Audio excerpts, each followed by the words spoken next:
On this episode of Roadkill, it is all about wrecking Corvettes. That's not gonna buff out.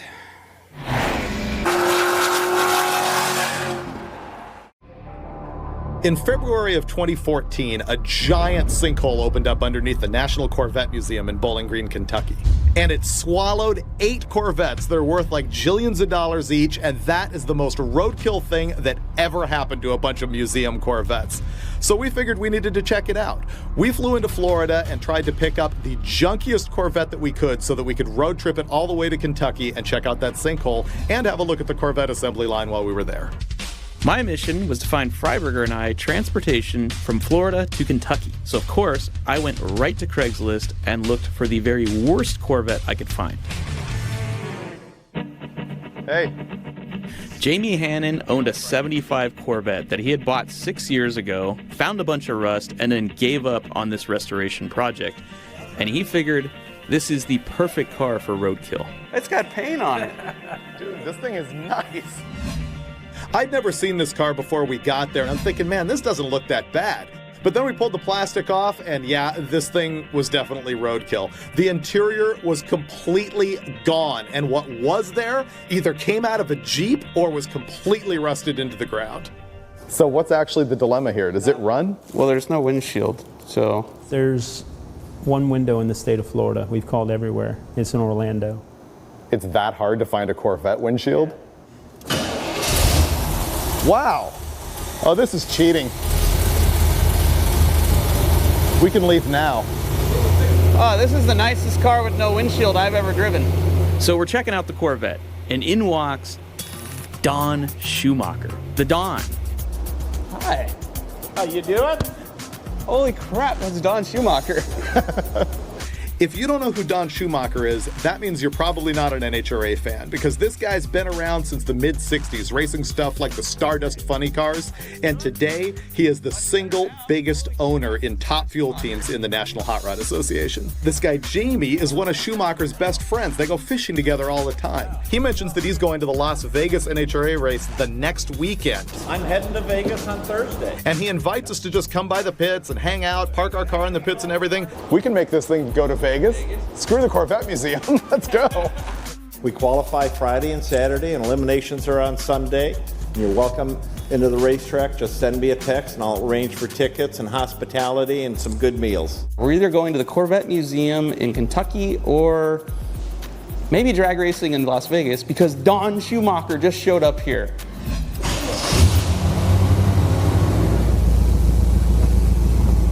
On the floor. All right, so we need to get some calipers. Wow, that's real bad. Oh, spinning tires. Did you see the steering wheel like is doing this? Oh yeah, a telescope. It telescopes, and when you take off, it comes back towards you. As soon as we got on the street, I rolled a stop sign because the brakes on the Corvette were absolute garbage, and immediately I get pulled over for the second time on Roadkill. Hey, officer. You know, there's a stop sign back there. You got to stop at those, okay? This time the cop was pretty cool, though, and he let us go. He just said, get this junk off the street and pull it right back from where you found it and never have it be on a public road again. Yeah, little did he know. Before we can go anywhere, the Corvette does need a little bit of work. It hasn't been on the road in about 6 years, and it seems like it runs and drives pretty good. We did a test drive out there. The problem is the brakes are really, really bad. Look at all that brake fluid all over the rotor. This is the great thing about Roadkills. People ask, what is the show really about? What do you do? We don't know. We show up to do one thing, and all of a sudden the plan changes. In this case, completely unexpectedly, Don Schumacher shows up, and we decide to go to Las Vegas instead of Bowling Green, Kentucky. We have no idea if we're actually going to pull it off. We need to drive something like 2,600 miles, 36 hours to get to Las Vegas here from Florida in a Corvette that hasn't run in 6 years, that needs a brake job, that has no interior, in the rain with no windshield. Check it out, I found the windshield. Oh yeah, that's gonna be perfect.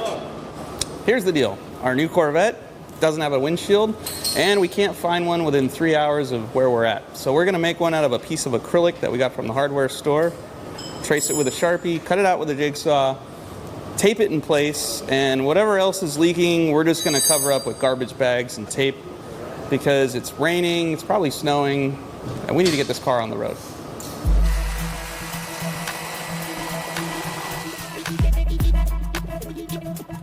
Custom.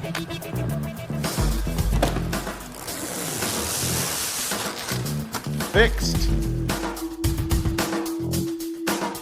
He's going to put just a couple of tech screws in the windshield right now to keep it from blowing out of the car while we're driving. We change the oil, bleed the brakes, hit the road, right? In theory. This is so nice now that after we put the factory trim back over the Gorilla Tape, I may go back here and slice the excess off, you know, just because we're that high end here at Roadkill. All right, now the big question is, how am I going to mount our tack? When it comes to zip tie craftsmanship, I'm hard to beat. Pretty much the renowned expert. Do you like the tension arrangement here? Pretty good. Yeah, I mean, it's sturdy. The general consensus here is that we may not make it in 3 days to Vegas, and we needed some good luck. And I spotted this in the rafters here. And how can a bald eagle mounted to, what is that, a trophy? But how can this not be good luck? You could run for president in this car. All right. Westbound and down. So after a quick brake job, oil change, no tune-up at all, we left Jamie behind, jumped in his Corvette, and headed for Las Vegas.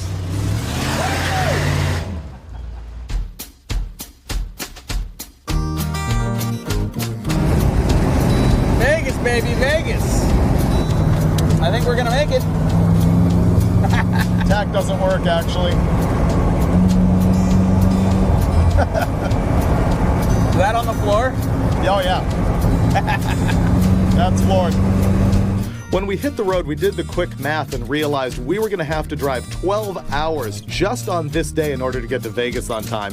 So we had no time to spare. And that's when the Turbo 400 completely gave up, ruining all hope of getting to Vegas in time.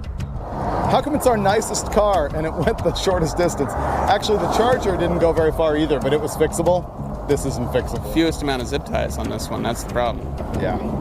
No, this would be us going on Craigslist to try and find another vehicle. Or we get a trans. That's a lot of time.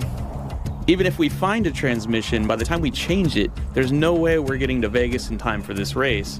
We're probably going back to Plan A and heading up to the Corvette Museum, but that's only if we could get this thing fixed. We're loaded up on the trailer. Jamie, who gave us the car, is hunting up a transmission. We're going to see if we can get it swapped out tonight. You ever towed a Corvette with a bald eagle on the back before?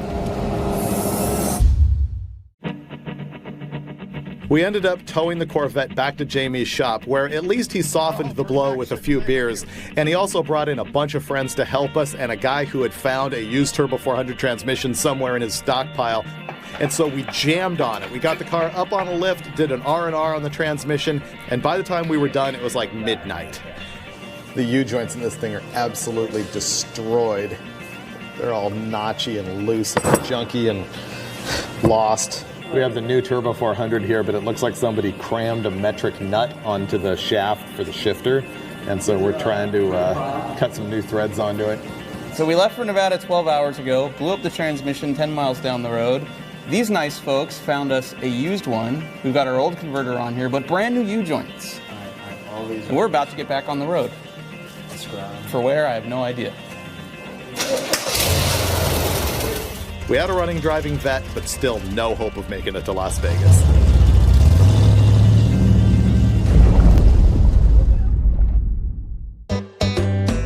The next morning, we were stoked again. We were Corvette Museum bound in our perfectly good 75 Corvette. This car is really not that comfortable. No. So we stopped for some tourist trap action, and the thing about Florida is that virtually every gas station overloads you with gator stuff. So a while ago, we were at an auto parts store, and we see this third-gen Camaro. Amazing car. This flawless paint job, said Twix on the side. Something everyone should have, you know? The best part about that car was that it had a alligator print interior and a real alligator molded into the top of the dashboard. Homeboy's got an alligator on his dash. Look at it. David fell in love with it, and I think he's trying to bite that guy's rhyme because he just bought a gator head and zip-tied it to our dashboard.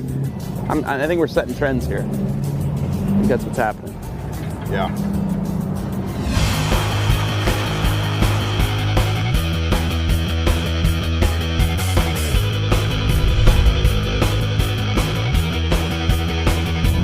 So are we gonna call it the Boogie Nights Corvette or the AARP Corvette?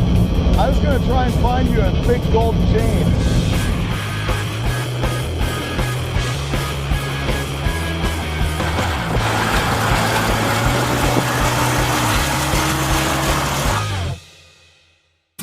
The great thing about Roadkill is I get to get out and see the country and some family members. It just so happened that our route to Kentucky took us right through Georgia, where my brother lives. It's been 9 hours on the road today, none of them warm. We're outside of Georgia now. We're in Atlanta? We're in Ackworth, Georgia. And a few episodes ago, we met Finnegan's dad in the middle of nowhere when we happened to be in Arkansas. Hey! This time, we're dropping in on his brother and his mom.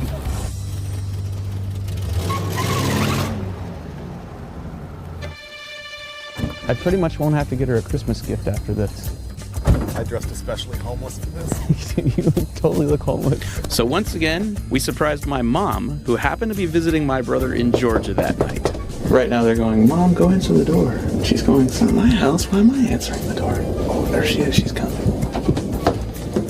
Hey, Mom. No freaking way! Oh my gosh! Hey there. Hello, sweetie pie. Oh. We ended up spending the night at his brother's house and having a nice home-cooked meal, which is rare, if not impossible, on Roadkill. And then the next morning, fired up our Corvette and totally brought down the property value. I don't think they want that thing in front of their museum. That would give Corvettes a bad name. Good seeing you. Drive safe. I went the last time. Ooh, look at that.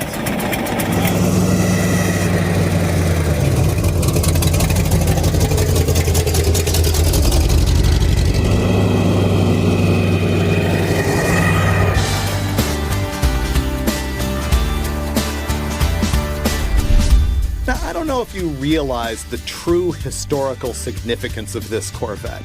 See, if you go back to Corvette history, you look at 1953, and that car had an inline six-cylinder engine making 150 horsepower. And 22 years later, they had eclipsed that. This Corvette, with its L48 350 engine, makes 165 horsepower. That's right, this is the lowest powered V8 Corvette ever made.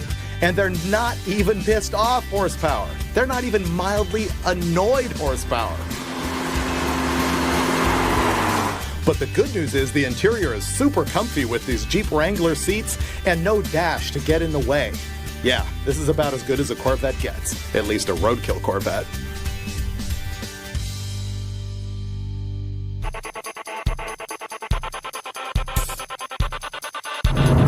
So it's Thursday morning now, and we're on our way to Bowling Green, Kentucky, where we're going to go see where they actually make Corvettes, because we need to give them a few tech tips based on our intimate knowledge of this particular model. Yeah, here's where you screwed up. That part of the car that allows water to go in the car, don't do that anymore. This is the worst Corvette ever. It has no horsepower, no windows. It's really cold. The only thing keeping us from freezing to death are these blankets. But other than that, things are going pretty well. And I'm feeling pretty good about this trip, right up until the point where we ran out of gas. We were shocked to discover that the fuel gauge in the Corvette wasn't really accurate. We were able to jag across like 4 lanes of traffic, up and off ramp, barely cresting the top of it, just in time to hit another downhill part where we coasted into a gas station within like 10 feet of the pump. It couldn't have gone better. Once we figured out how to keep gas in the tank, it was pretty much smooth sailing till we finally arrived at the mecca of Corvettes, Bowling Green, Kentucky, which is the site of not only the National Corvette Museum, but also the assembly plant where every single Corvette has come from since 1981. And they even had special parking just for us.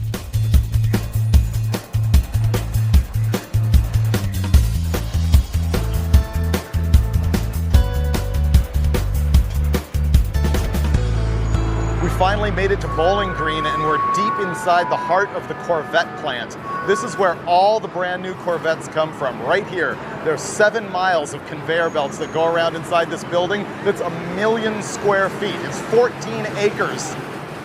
I was just at Disneyland like a week ago with my kid, and it looks a lot like this, except this is brighter and moving a lot slower, but somehow this is more fun than Mr. Toad's Wild Ride. This is where the frame is actually built from the ground up. Frame is actually aluminum now as opposed to steel. That makes it 99 pounds lighter and about 57% stiffer. This is where they all come together. The engines being installed up from the bottom, or actually the bodies being dropped onto the chassis from above. Yeah, that's cool. Oh, there, check it out. The headers are on it already? They obviously don't know how to do this right because there isn't ATF all over the floor. I don't see anybody looking for tools. I hate to say this, but it really makes us look like amateurs. It kind of does. So many people here are recognizing us, people who work on the assembly line. I think we're going to be responsible for ruining a couple new Corvettes because people are stopping working to wave at us. Dude, y'all the real deal. Oh, thanks. Roadkill is awesome. I can't begin to tell you. Thank you. My boys are gonna freak. Cool. Hey, thanks. Very nice. Thanks a lot. Wow, you paid him to do that, didn't you? Look at that. Nobody's driving that. That's crazy. It's called our AGC robot. It's the automated guided cart. That's special vision technology. So if you were to actually be standing in front of it, it would patiently wait for you to move before it moved on. After the tour, we finally reached the very end, the place where these Corvettes spring to life for the very first time and move under their own power. And the very first thing they do after like 10 feet is run over these gnarly stutter bumps that settle the suspension for them. I'm not really a Corvette guy. You know, they're expensive. I really can't afford one. But I gotta admit, I walked out of this place wanting one. Finally, we arrived at our ultimate destination, ground zero for Corvette destruction.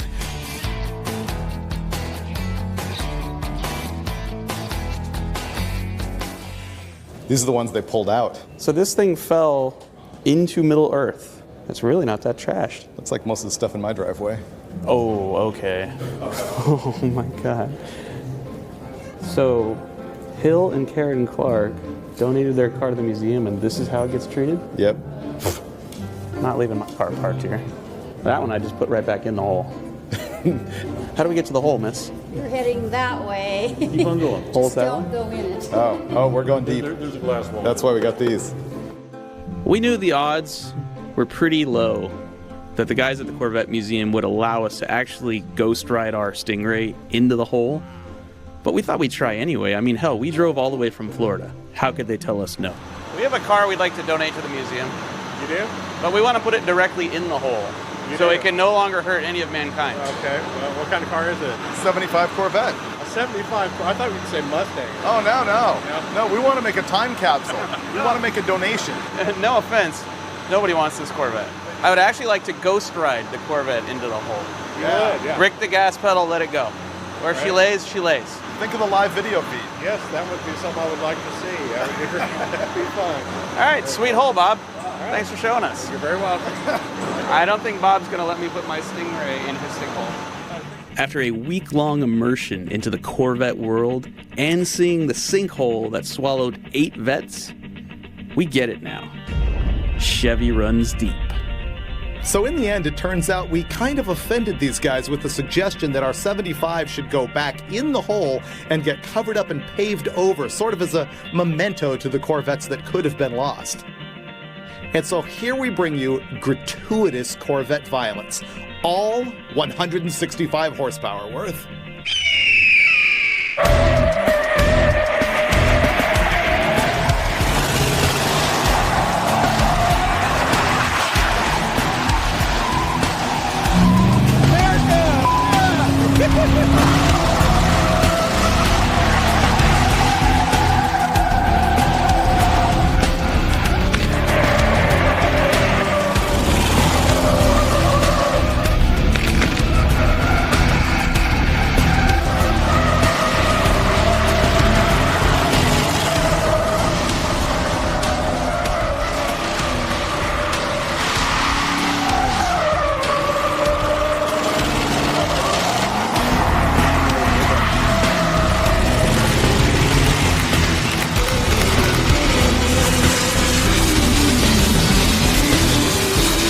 Yeah, the beauty of this is that we can't open the hood because the cable broke. Yeah. So we're fine.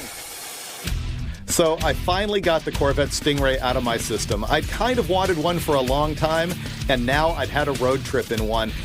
If you think about it, this is a roadkill win. We took a car that had not run in 6 years, fixed it, overcame adversity, went to the Corvette assembly plant, saw the sinkhole, and unfortunately did not get to leave our Corvette behind. As usual, time was short and we had to jump on an airplane home. So we called up our buddies at Holly and said, hey man, you can have the keys to our Corvette. Why are we always bailing these guys out? Divas.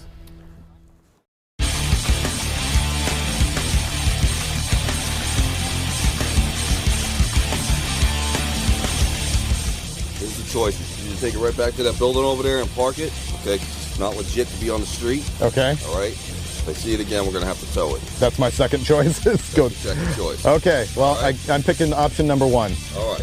Thank you very much for the courtesy.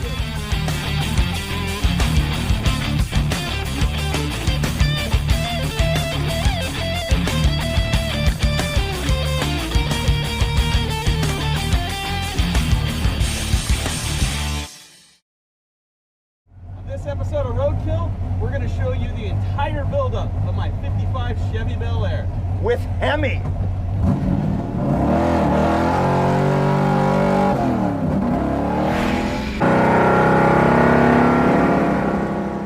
So here's how I ended up with the 55 Chevy. When I was in high school, a buddy of mine named Clay Baber had a 56 Bel Air, and it was a 4-door and it wasn't a gasser, but the body style left an impression on me. So that, and seeing the movie 2-Lane Blacktop, just made me obsessed with this body style and getting one of these cars in my garage at some point in my life. A year and a half.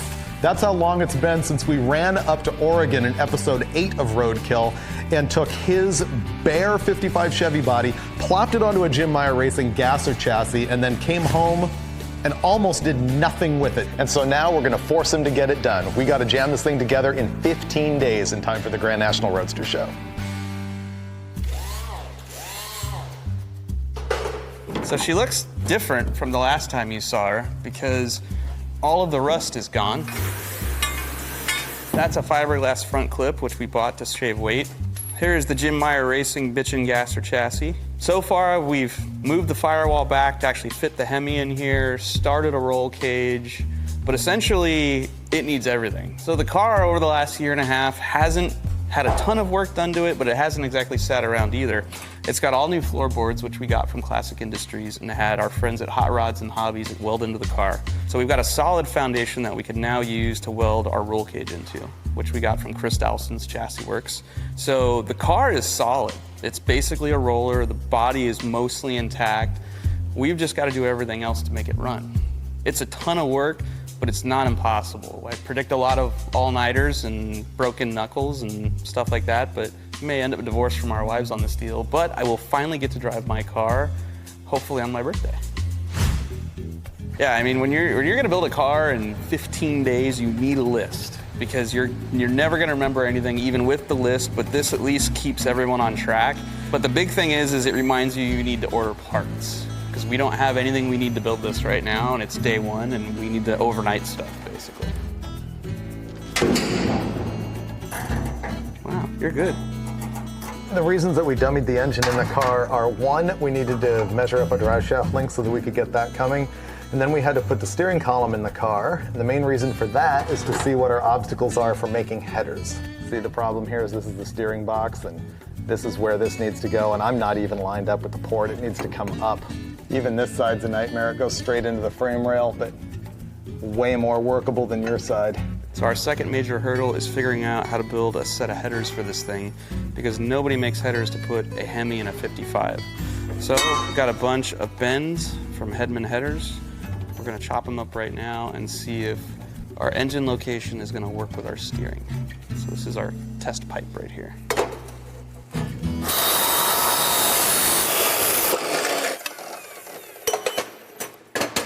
Give me the cold end. If we make this work, then we can leave the engine where it's at and we don't have to hack up the rest of the car. Which will save us days. Yeah, I'm worried it's gonna hit in here if we do that. Go. Like this. I'll put a more of an Right. angle this way on it. Yeah. We've never made headers before, but so far it's proving easy. All you need is flanges and a zillion tube bends and a whole lot of cutting, slicing, dicing, pie cutting, wedging, pizza cutting, and figuring. And a great attitude.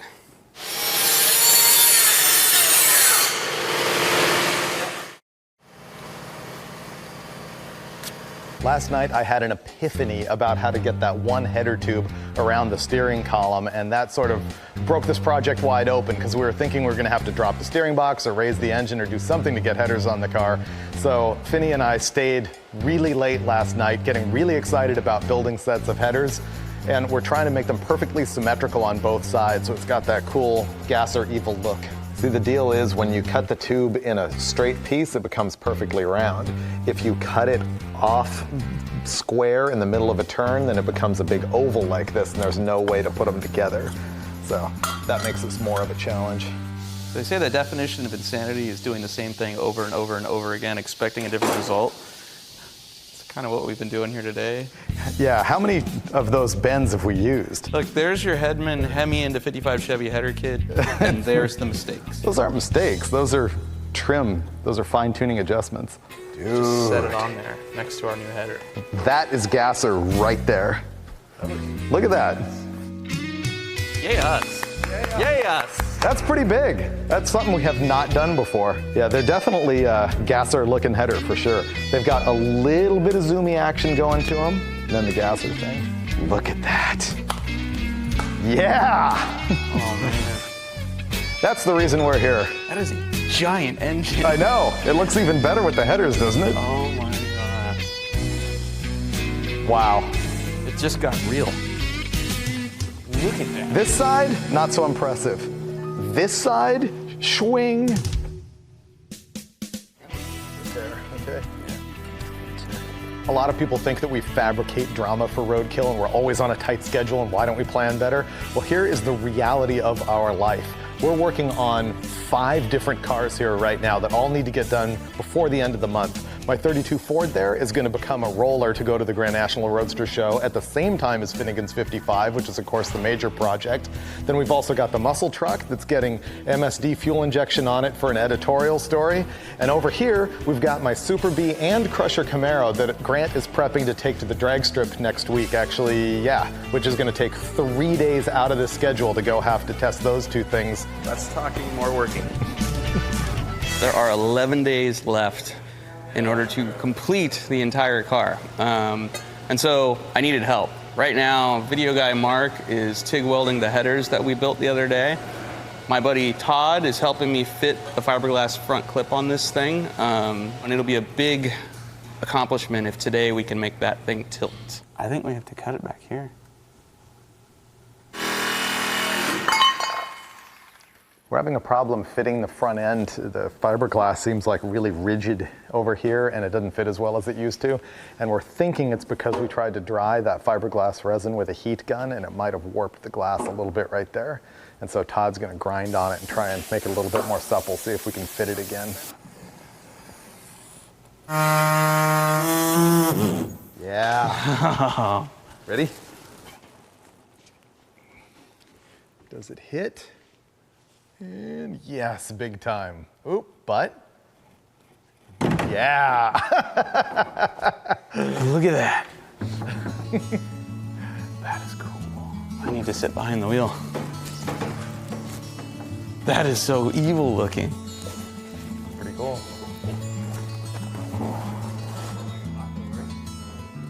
That's way too high. Way too high, but I get to see. The next big moment will be firing it off. Yeah. We finished the headers, we were dead tired, but we loaded the engine up and took it straight to the dyno. The dyno has its own cooling system, which the guys hooked up because we thought we were really close to getting ready to fire the engine up, but the moment they turned the water onto the engine, a hole magically appeared in the water pump, and it's just peeing out onto the floor of the dyno cell, which is no good. So we're gonna have to go buy a new water pump.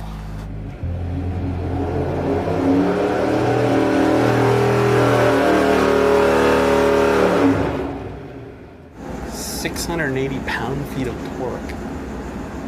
That's gonna be fun.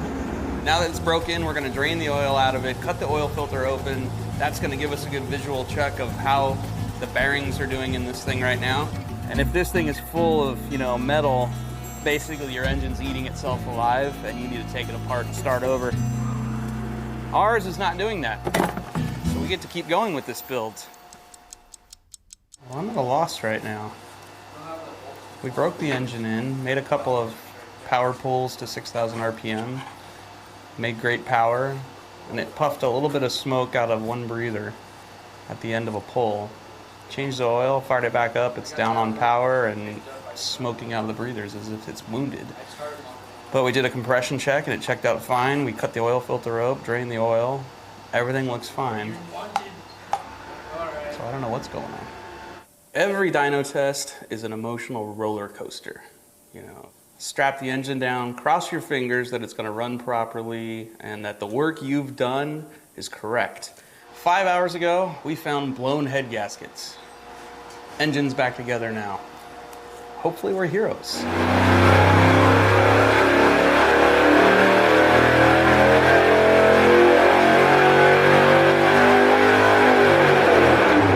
We broke it, we fixed it, and made more power than I actually even requested. Not bad. It was an amazing feeling of accomplishment to overcome that obstacle. We made 700 horsepower and 700 pound-feet of torque. The problem was our one-day dyno test took 2 days, and now there was no hope of making the Roadster show. When Finnegan brought the engine back from the dyno, we had the body off of the chassis. We needed to paint the underside and do some things like that. And so we were able to mock the engine in and finally get in our bitchin' T56 Magnum transmission, which is a double overdrive 6-speed from American Powertrain. When May 2014 rolled around, we still had not touched the car since our debacle at the Grand National Roadster Show. But we had another scheme. We were going to drive it to the very beginning of the Hot Rod Power Tour event in Charlotte, North Carolina. And the honest to God truth is, I'm gonna ignore this because this is everything we have to do. I have done things. The actual engine is in the car.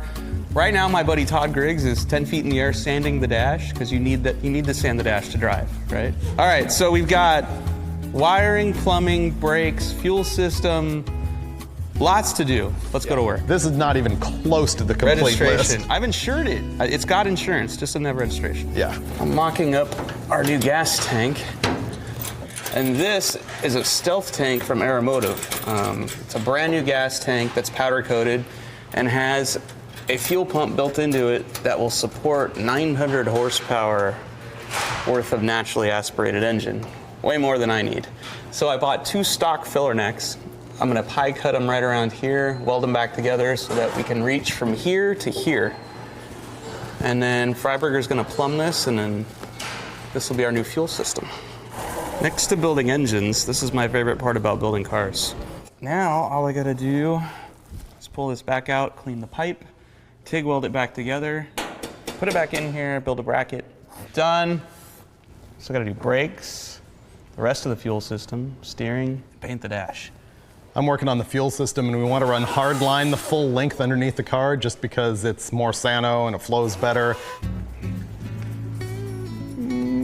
Not going to call it perfection, but it might be Roadkill 55 Chevy good enough. Let's see. I needed to put a whoop-de-doo in this to clear this deal, to drop it down, to clear this body mount. Thing is now, I have to bend another one exactly like that one. And what's the chances that I can do that? This is the mailbox scoop that's going on the hood of the gasser. This is the whole reason I built this car. This is like waiting for Christmas. I want this on the car. Bueno, like it. Can we write Hemi on the side of this? Like get some cool 60s graphic? Hemi. There you go. Okay, so this is why the scoop is clear now. Last night we mounted our yellow scoop right here without realizing that that was gonna hit the front of the scoop. So then we cut the front of the scoop to clear that, and then we realized rain will go in there. So now we made a new top. We're gonna slide it forward about right there. Bend a new top, remount it. Now our scoop's clear. I've got the fuel system completely mapped out and the hard lines bent, so today my goal is to get it connected to the engine at the front and the gas tank at the back, and then if I can finish that up, I'm gonna move on to the steering column. I finished up my trick little bracket here. See, it holds the fuel tank vent here, goes to the inside of the car there, and this bolts to the fuel filler neck. Well, it's the end of the second day, and I'm sort of the last guy standing on the 55 project. I think I'm gonna hang out for a little while and try and wrap up my fuel system situation. All the other guys have hit the road to go deal with Mother's Day, which I'll probably do pretty soon as well. And then we'll be back at it Monday, crossing fingers for actual progress. I wanted to get back to you. We have a truck that's leaving California on the 22nd. If I say yes and the car's not ready, how much trouble am I in? What I would ask is that if you're not going to be able to make it, let me know by the 20th or the morning of the 21st, because I'm sure that we can find another vehicle out of California to fill your spot if we need to. So here's the plan. Don Schumacher, who we met in episode 30, invited us to any race we wanted to go to hang out in his pit. And I thought, good God, it would be amazing to get this car done and go hang out with Don Schumacher at a drag race. And the only one that works with our schedule is in May, and it's the Englishtown event. So we have to build it, make sure it runs, get it to Englishtown in 13 days so we can hang out with Don and then have a road trip adventure and film an episode of Roadkill. What I'm doing is making these gussets that are gonna end up triangulating this bar to the main hoop and also the main hoop to the windshield bar. And so I'm having to take this piece of tubing and hand fish mouth it so that it fits nicely against the tubing. It's gotta fit really, really tight so that he can TIG weld it. I gotta have virtually no gap all the way around this grind. All right, so here's the stress. In a Tri-5 Chevy, the frame rails run right about here. Well, you don't want to put a roll bar there, that's right where your feet go. So the bar comes way out here, and then you weld this outrigger to the frame, and then the bar comes down here and contacts it. So what we're gonna do is we're gonna cut the floor out so that we can access all sides of the steel. And then we'll weld the floor back in.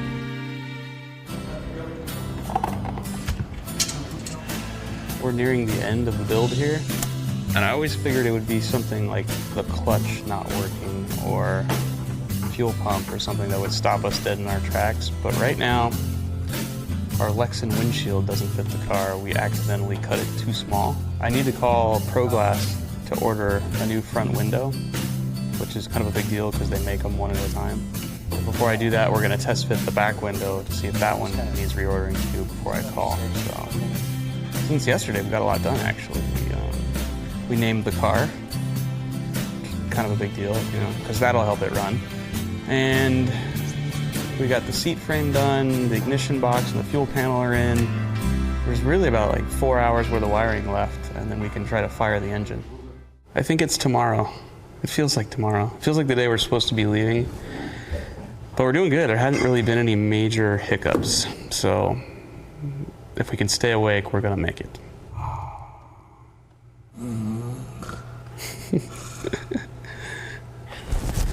There, I'm rested. I can go again. So here's the deal on the shoulder bar. This is the roll cage kit for the Datsun. I can bend, or I can cut this bend off and that bend off and sleeve it in the middle and make our shoulder bar. And I've ransacked the shop, and our digital caliper that doesn't have digital readout tells me it's this size. So. No. Yes. Oh no. There's so much work in this. It's the only piece in the whole shop that fits. This is it? The whole shop? There's nothing but... Not even close. Also not even close. What is that, like shower piping? You saved the Datsun. All right, the Datsun lives. And now I have got to butt and sleeve both halves of the shoulder bar together. And this is a moment of truth where I'm actually gonna cut it and start that process. If it's too short right now, I cry like a girl. Roadkill aficionados, I will have you know, this came from the Datsun. So the Datsun is now saving the bacon of the 55 Chevy. This probably takes two people. I could be wrong, but it probably does. Finn. I don't think we're gonna leave till tomorrow. The good news is, the guys that are transporting the car, somehow we suckered them into working on the car. So although they were gonna leave today, they're busy putting lights in the car and putting the hood on. So maybe they won't notice that we're probably not gonna leave for 24 hours later than they thought they were gonna leave. What can we cross off? Seat mount. We're sitting in them. Yes. O2 bung, I brought it. Parking brake, not gonna happen. Rear view mirror, not happening here. Glove box. Done. Done. Gauges, no. Windshield, no. Rear window, no. Console plate, no. Adjust doors, no. Finish flares, no. Grind door welds. Done. Done. Okay. Oh, this isn't so bad now, see? Oh yeah, no problem. There's only 20 or 30 more things on there. It looks a lot like that. We're fine.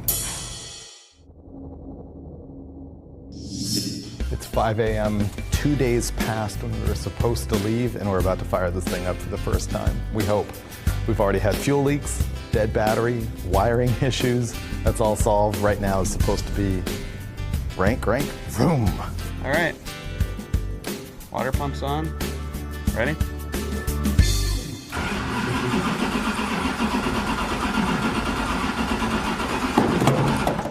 Fan, VSS.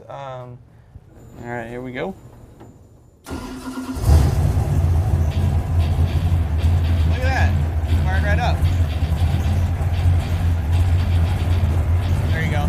That's off. 3 weeks of thrashing, lots of blisters on my hands from wiring until I'm, well, blistered. But now, I'm gonna try to go around the block. Ready? The clutch is still engaged.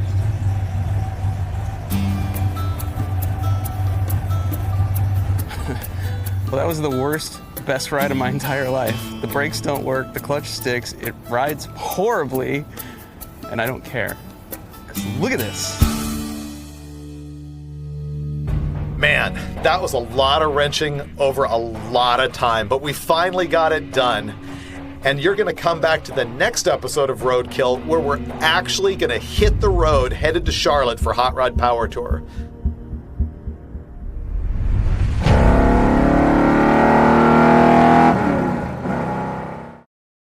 How many times have we, finished this car for the first time, for the last time? Is this the second attempt or the third attempt? Yeah, we're gonna build it in 3 days.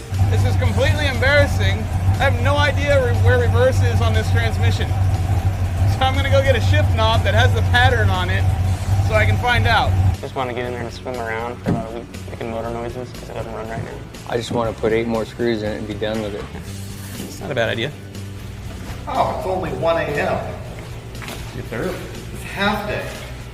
Oh, I'm good now. Let's get back to work. On this episode of Roadkill, we trade a 600 horsepower Chevy truck for a Volkswagen with a busted door. I think he's enjoying that too much now.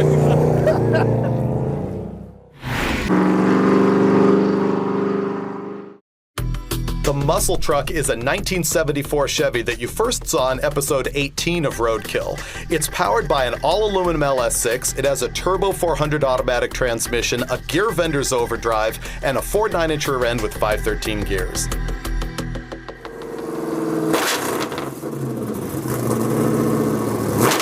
The thing that changed about the Muscle Truck since the last time you saw it? That's right, EFI. This is MSD Atomic Self-Learning EFI. It's supposed to be a real simple deal, and so far it's running good. We're impressed so far. Here's the plan. We've already been drag racing with this truck, but Freiburger and I think it could also work off-road. It could be the ultimate dual sport vehicle with just a little bit of modification. So we know we can take the rear fenders off and put giant rubber on it, but the problem's up at the front end. It's got drop spindles and airbags, and I've aired the bags all the way up, so we're trying to decide if we're either gonna cut the fenders out or remove the whole front clip so we can fit maybe a 33 or something taller. That's a big tire for the front of this. Yeah, that hits everything. You'd have to trim the front of the fender, maybe a little bit of the back of the fender, the top of the fender. Yeah, to make it steer. It's also all the way down right now. That helped, but it would look rad though. Yeah. So the question is, you want to make it work? Yeah, as I say, does it look good enough to warrant getting out the Sawzall? That's what you gotta ask yourself. But we have to decide. Can't believe I'm saying this. I vote that tire on the front and just hack the fender. I like my fender.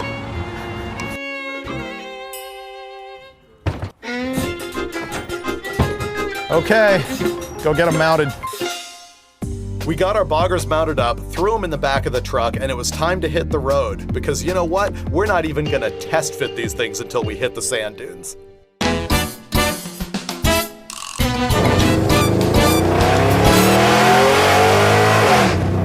Wow, this thing's loud. How bad are the brakes on this truck? Oh, can they be considered bad when they don't exist? So really, the muscle truck could be surf, sand, and sea. It could be drag strip, off-roading, and handling. Yeah, the handling thing. Not really. Not so much.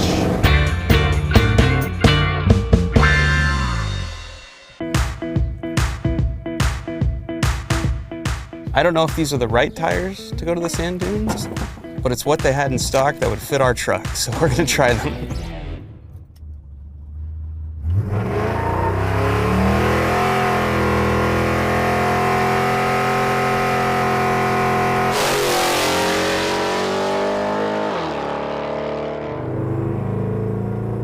Salton City, California is a beautiful resort town. They've got roads that resemble waves. I was ready to surf this thing. Check that out.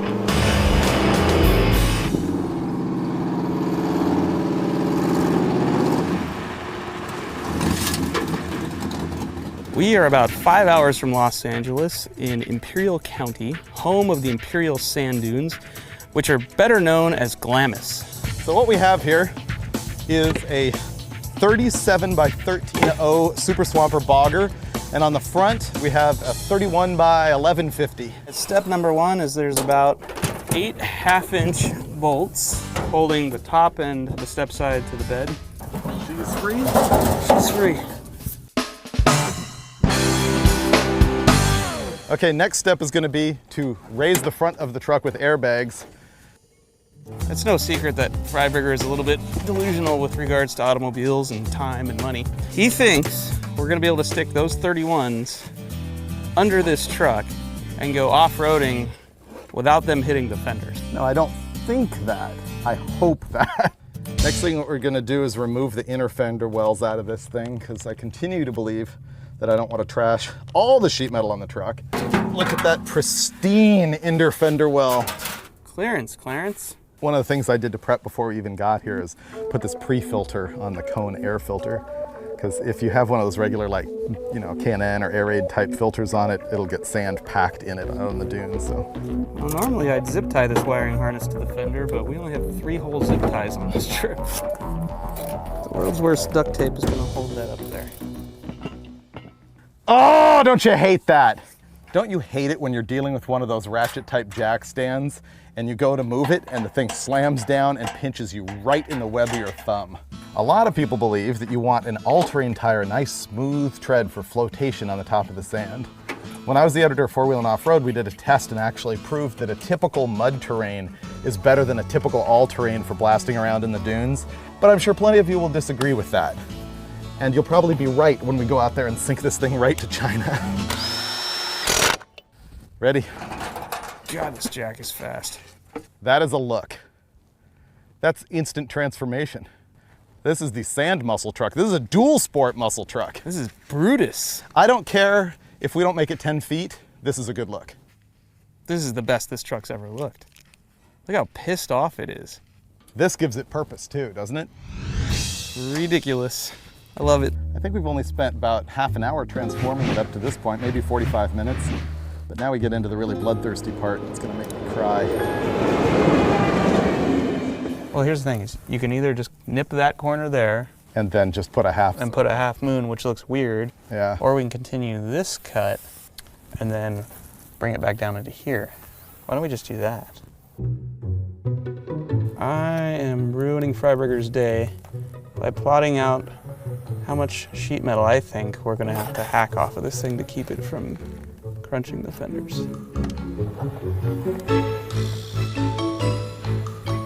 Somehow it doesn't have that Roadkill hacked but still cool thing going on. But I don't know what else we're gonna do. Wow. I don't know.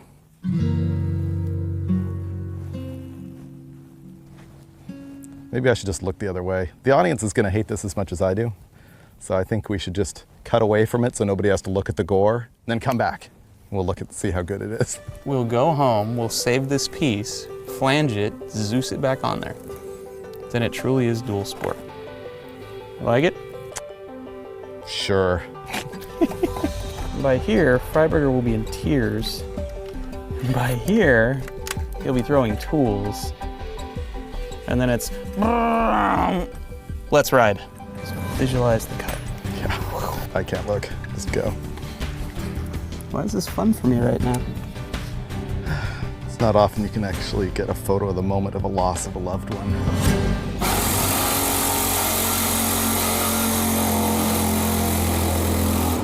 Too late now. Hello. Did it just come out or break? Broke the blade. Okay. I'll just get you another one. It'll be fine.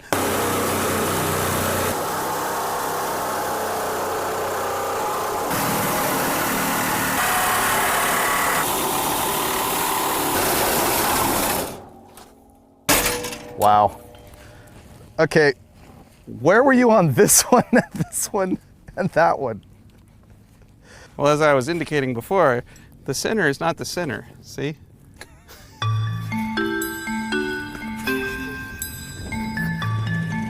Wow, that is bad.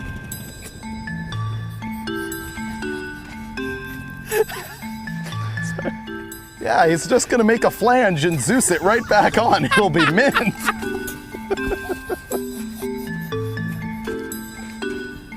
Look how much clearance you have now.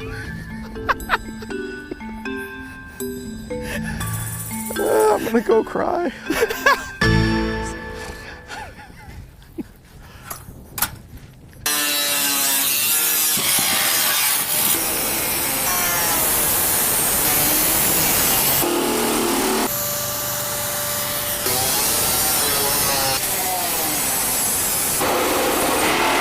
I think we just took about $2,500 off the value of it. But then again, we bolted on $2,000 worth of boggers, so it all evens out. The thing that's gonna make it all great is the moment we're out there in the sand dunes blasting around. Now you're talking.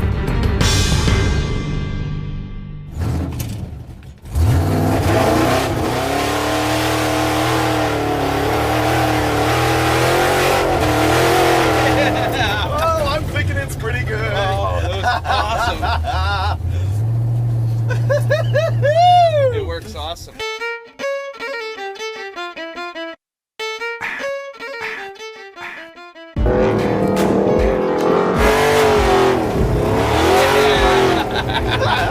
Oh, it's beautiful. Yes! I think I'm glad we got the boggers. Did you feel it start to dig and then I throttled out of it?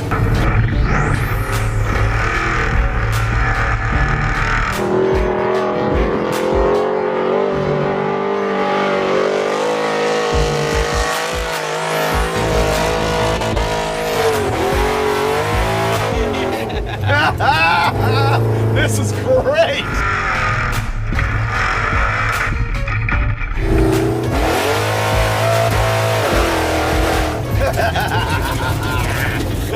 Totally worth cutting the fenders for. Oh yeah, we win.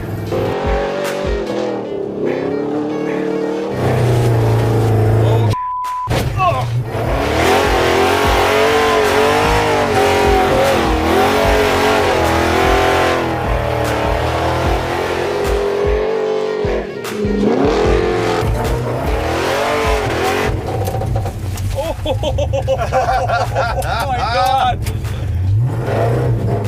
Okay.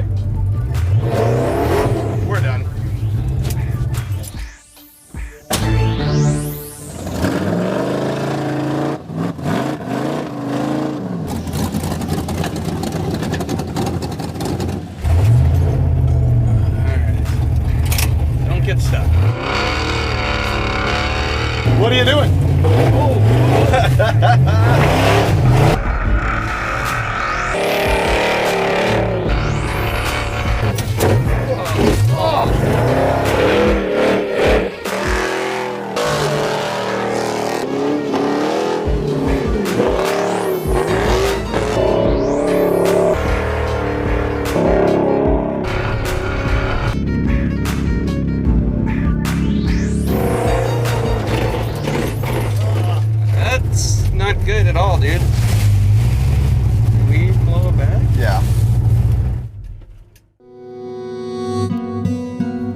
Well, our fun was cut a little bit short when we blew an airline going to the right front airbag. And of course, we don't have any airline. So we're gonna have to get creative here fixing that. And we can't get towed because we are nowhere near a highway. See those lights a couple miles that way? That's not the highway either. So we're gonna have to be MacGyver and fix this by ourselves.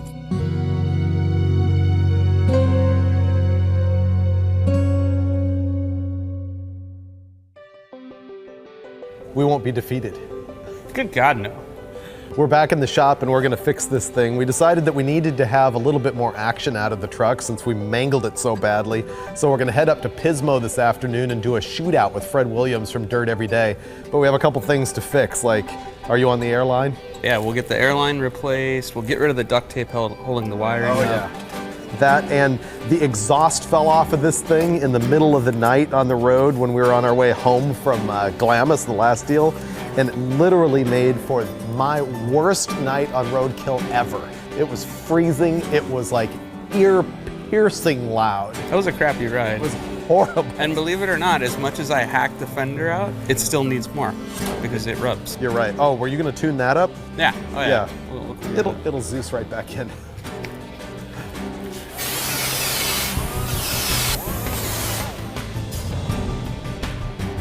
Let's get out of here.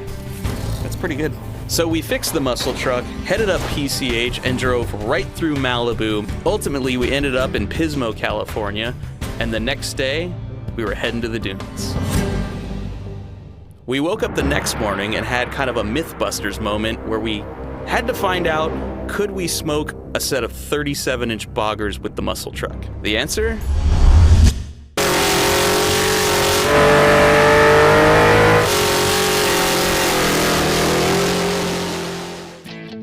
I'm standing in the middle of nowhere waiting on Freiburger and Finnegan, right on schedule. Be here at 9 a.m., they said. Sorry we're early. 9 a.m., 12 p.m., whatever, it's all the same. Yeah, we made it. How are you? How's it going? Pretty good. Is this your muscle truck? Car has paint on it. I haven't seen the bug. Oh, it's pretty good. That door doesn't shut. I like the wagon wheels. I like the boggers. Those are shovels. But you've got lightweight going for you, and we've got horsepower and boggers. I know. I think we're pretty even. Pretty even? Considering. I don't want to stand around anymore. All right, let's go play in the sand. Well, what's the plan? I think... Race to the top of that dune. That's the plan. Ooh, a drag race. A drag race uphill? Yes.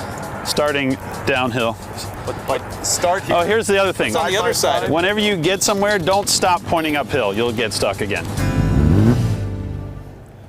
We do have a shovel. So here's what's happening. We've got the rental truck stuck, the bug stuck, the muscle truck stuck, and this guy's gonna yank us out right now. Yay!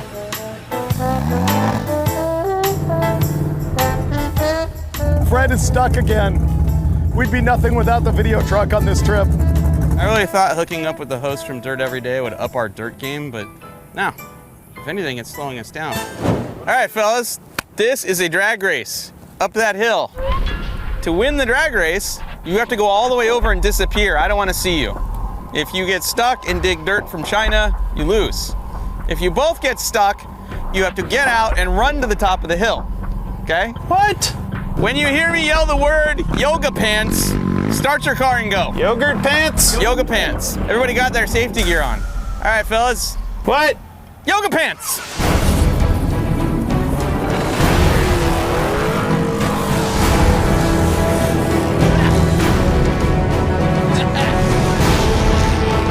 Oh, really close. Go muscle truck. We win.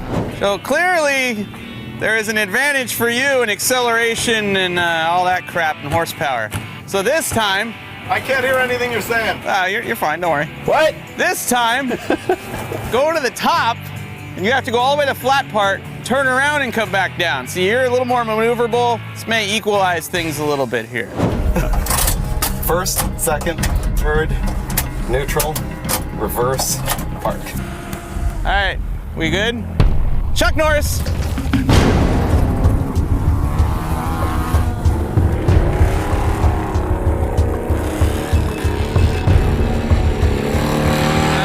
Fred's being a little timid.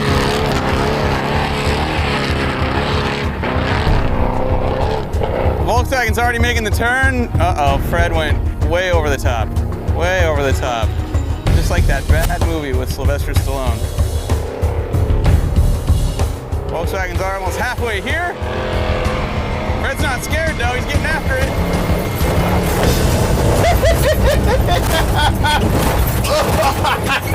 That's awesome.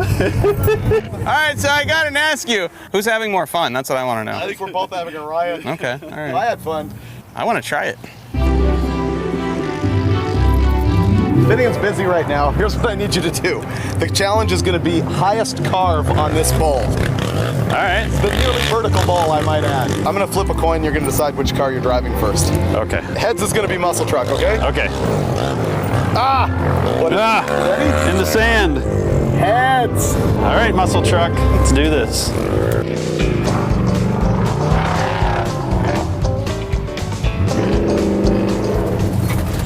Pretty miserable. Sand in my eyes, grit in my teeth, my truck getting ruined by other people.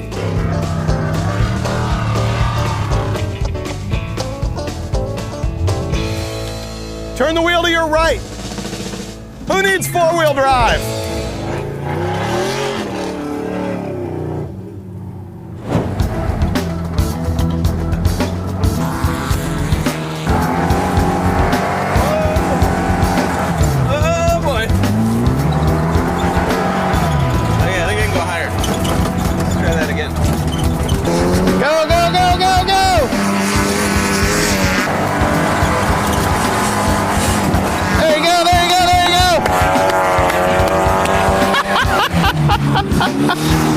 Well, he did just beat the muscle truck all the way to the top.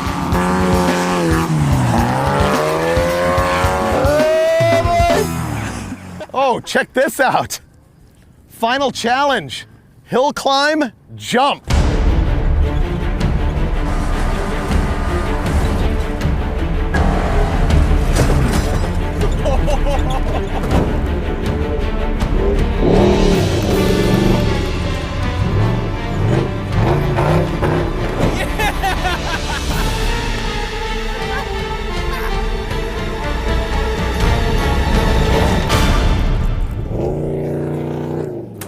Toss-up? I think it is a tie. Really? Wow. I am leaning towards the bug just for... Well, it got more air. It got more air, it carved higher on the bull, it rides smoother, but it definitely isn't just as fun to rip around it. I would say if you want the bug, I will take the muscle truck. I like the bug. It's pretty. Bug's good. So in the end, we found ourselves driving home in this 69 Volkswagen Baja Bug.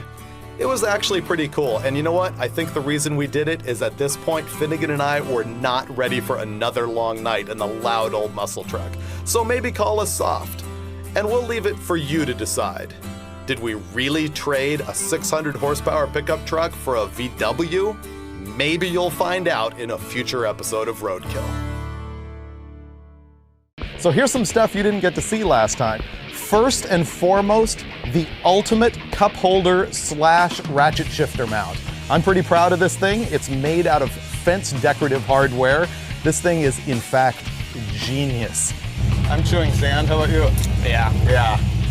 Gritting my teeth. Better than floss. Better than fluoride. Better than brushing every day. But just flange it. Zeus, oh, yeah. Zeus it right back. We'll go right back. No one will notice. Like it never happened. On this episode of Roadkill, 0 fail. We built this garbage and drove it 2,500 miles to Power Tour. We suck less this time. A little bit less. There's always next time. Last time on Roadkill, you saw us working on this car, our 55 Chevy Gasser with 530 cubic inches and 700 horsepower worth of Mopar Hemi in it. It's also got an American powertrain 6-speed and 543 axle gears. But that is not going to stop us from hitting the road because we wrapped it up just in time to hit the highway 2-lane blacktop style.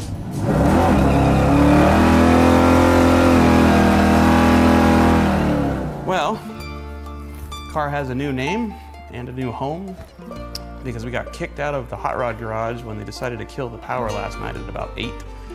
And we're leaving this morning with still a bunch of work left to do. We've got to finish the harness bar, figure out why the clutch is leaking, and I think bolt in a seat for Freiburger because he kind of wants to drive on this trip. And where are we going? North Carolina. Charlotte. Yeah, it's 2,500 miles from here, I think, and we have 5.5 days to get there. No problem. I have complete faith in this automobile. We hit Finnegan's shop at 6 a.m., hoping to get on the road by around noon, but that didn't work out. It turned into a full 12-hour thrash. This is all that sits between my spine and that back brace for the next 2,500 miles. Iron Man. I haven't been further than around the block in my 55, and now I'm driving to North Carolina. No problem. Except for that. That's not good.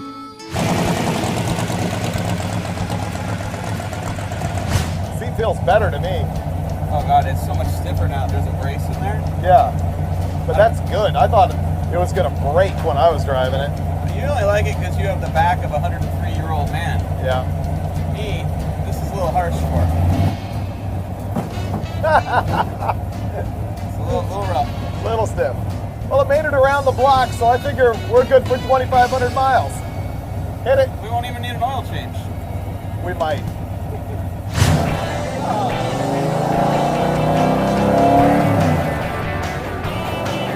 This thing would be nothing without the stick.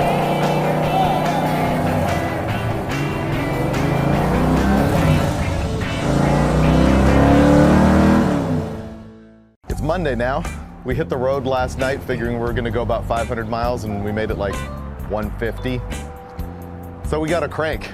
Sits too high in the front. We need to pull a leaf out of the front and crank up the coils in the back. I agree. But not now. Not now. Let's go. Buckle up with your new seatbelts. Sweet! I love this job. We woke up on day 2 in Barstow, California, and at this point we still had 2,450 miles to go and only 5 days to get there, which meant more miles per day. But this is Roadkill, and you knew stuff was going to slow us down, and the first thing was really stupid. We were cruising along the highway and it started to like surge really quickly, and then it like backfired. I thought we were running out of gas, but it doesn't seem to be, so we're looking at the tune-up. This says everything's fine, but we have no gas gauge nor speedometer. You know, either one of those things would be useful right now because we don't know how far we've driven, nor do we know what gas is in the tank. We do know volts, oil, and temp, which is better than normal. So I say, we're living large. Let's go. Be fine. Ready? Yep. That was probably me. That was you. Okay, so we are in fact out of gas. 113 miles, video guy says. How big's this tank? 16. 7 miles per gallon. You were going allegedly 95 to 100-ish at certain points of that. Yep. Up a mountain, so. Okay. The Hemi and the Chevy wasn't such a good idea after all. This is gonna be expensive. Oh boy. Let's just start running the 87. Here's a question, will 5 gallons get us 17 miles to Seligman, Arizona? 5 times 7. Yeah, if we're still getting 7 miles to the gallon, that gets us there. Okay. I feel like an orange Challenger. I think all of the Challengers are orange. You ever notice that? Quite a few. Okay, you want to drive? Sure. Sure. 17 miles to Seligman? I'll eat, get a food coma, and make you drive again? Yeah.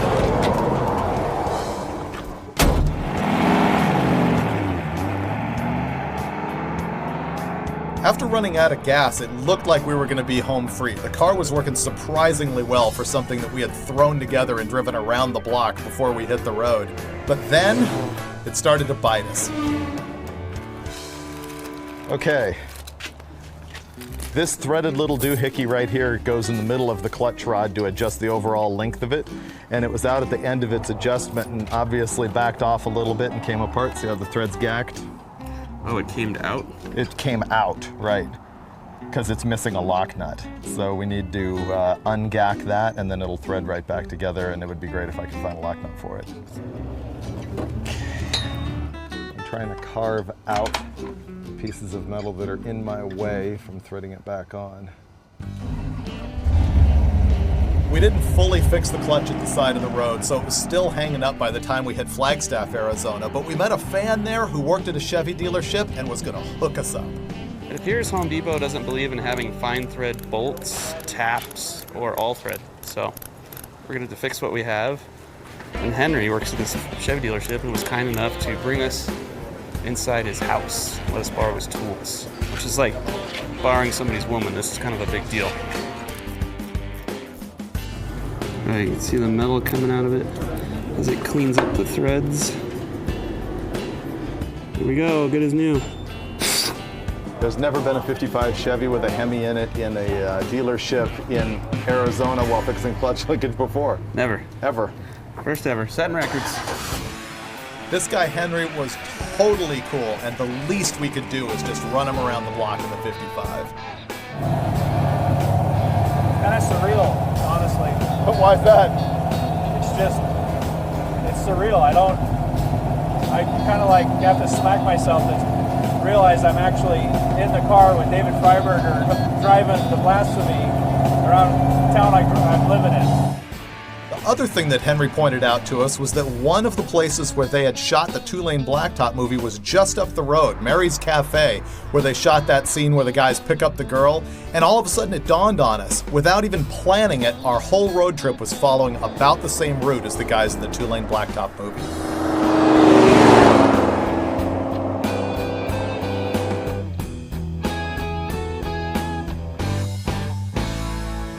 We had to pull over because there was so much smoke in the cabin. It was just brutal, and it seemed like the regular Roadkill exhaust leak, but we can't find that. But the transmission is just puking everywhere, and we can't figure out why or where. No, let's just hit the road. By the end of the day, the 55 was running good, and we were feeling good, and we made it all the way into Gallup, New Mexico. Got about 4 hours of sleep in a seedy motel in Gallup, New Mexico. And we got, I don't know, about 650 miles we need to go today. One thing we've been battling the whole time on this trip is that the clutch pedal feels funky. And I got it so that it was really good, but then the adjuster screwed itself out and it fell apart yesterday. And ever since then, we haven't been able to get the clutch pedal to feel right. So I put in some more adjustment today. Right now we're bleeding it just because who knows. And now I'm checking the master cylinder to make sure that I'm not bleeding it dry, which I'm not. So we're gonna give this another shot. Okay, pump her up. 1, 2, 3, holding. Yeah, hey, that had air. Yeah, it went all the way to the floor when I was holding it. I think it's better. It still has that little kink in it, but I think it's better. This slot is all the way down. That is not coming out, and there's no way to get a wrench on that. And the other side, it's rammed up against the firewall. Better. Move it more. Yeah, go just a hair more, because it's got a little bit of rub still. So it is bottoming on that, or not bottoming on the piston, but rubbing the underside of the piston. Yeah, that was the problem. Okay, let's stop somewhere and get fluid. Okay. Because it's now pretty low.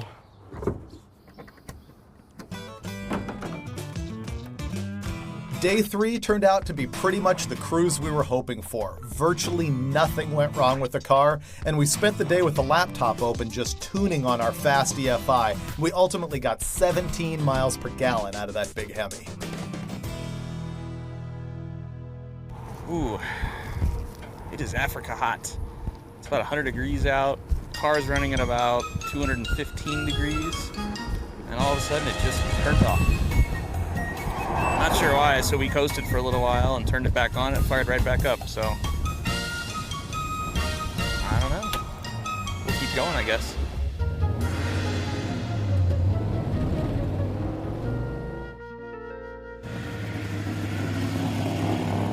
You probably recognize these guys from their hugely popular TV show Street Outlaws, and we came by their shop to hang out with Big Chief and Murder Nova. Hope you don't mind if we're using your shade. How's it going? What's going on, man? How are you? The usual. Looks good. Yeah, it looks good. Not bad. It's been running hard. That's a sweet-ass steering wheel. Oh, yeah. That's one of the best parts of the whole thing. It looks like Ray Charles welded the headers with his feet. We could comment on that. So the engine had 2 miles on it, was completely untuned, and you hit the highway. Yeah. That's, dude, God, I want to do that so it had badass. a little bit of a tune in it. How are the fumes in the car? Are they good? A little bit of fumes. Yeah. Yeah. Is there? It's what keeps us going. Without a little bit of carbon monoxide. The fumes keep you awake, really. I love it. I don't think you're allowed to weld that bar together, are you? Not Yeah, technically. there was going to be some foam over that. Hey, sometimes, man, you gotta do what you gotta do. Hey, put your pad over it. There was going to be some foam over that. Sometimes you need 4 foot, you only got 2. When you were thinking this thing up, were you thinking about how cool it was?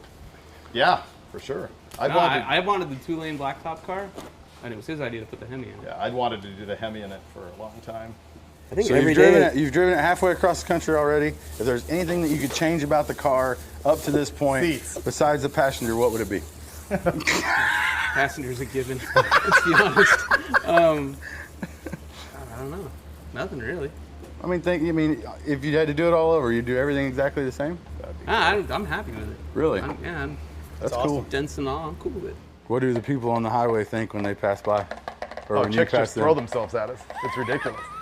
I've never done a burnout in a stick shift 55 with a Hemi and fuel injection. No one but us has.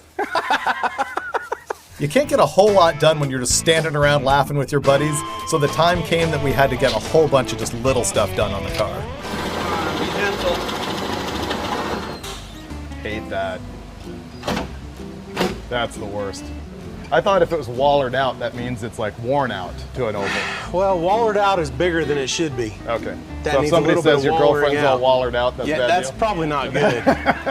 You might around here. You might actually get into a fight. Okay. Sidecar.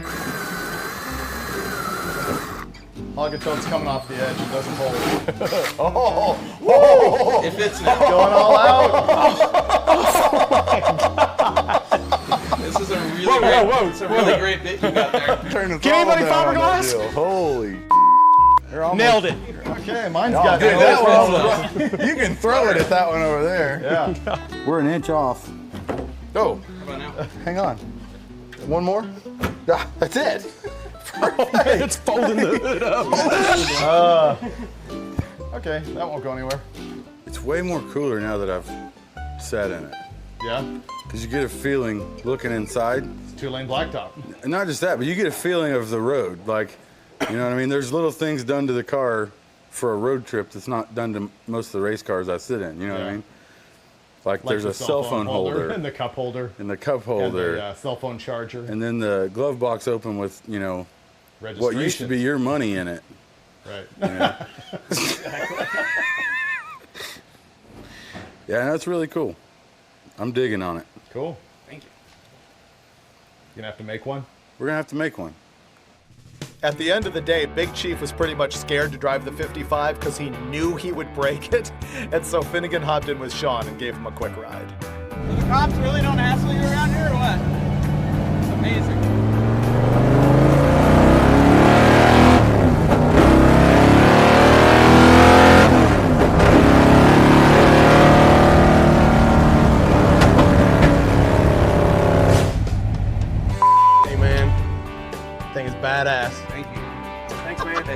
anytime. Thanks for the help and for hanging out. It was awesome. Had a lot of fun. Yeah, that was great. Thank you. I can't believe they let us ruin their shop all day.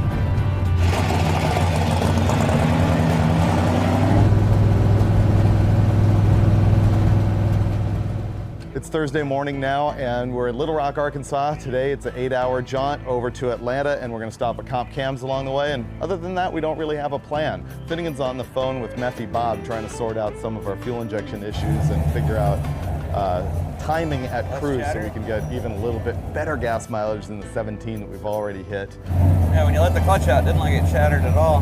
Yeah. It's surging a little bit right here, though, huh?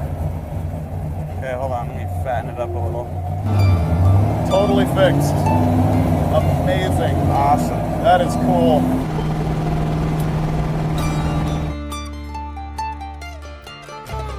We're just pulled over now in Arkansas because we had a little bit of oil mist on one of the GoPros on the back of the car, but we don't think it's any big deal. It's kind of normal stuff. We were on it pretty hard out on the highway. It might have just fogged a little out the breather or exhaust or something. It was also only doing that when we were driving about 140, so I'll just sort of lay off the 140 from now on. The back of the car is ice skating right now. Told you, 10 miles an hour. I think those two teeny tiny grooves in those slicks are the only thing saving us right now. Hi there, I'm driving in the rain on drag slicks right now, and I'm looking for some new rear tires. I'm wondering if you have something like a 275/60/15. Do you have any 15-inch tires at all? That wasn't boring. Wow. I've heard of guys only being able to go like 8 to 10 miles an hour on drag slicks in the rain. I don't know if that's good or bad, but we just went 35. So still alive, still in one piece, still making progress. Right outside of Memphis, it started to rain really badly. And in case you hadn't noticed, we're driving this thing on drag slicks. And that meant we were not going to be able to stop at Comp Cams and visit our buddies there in Memphis. We had to keep on the road and just make time.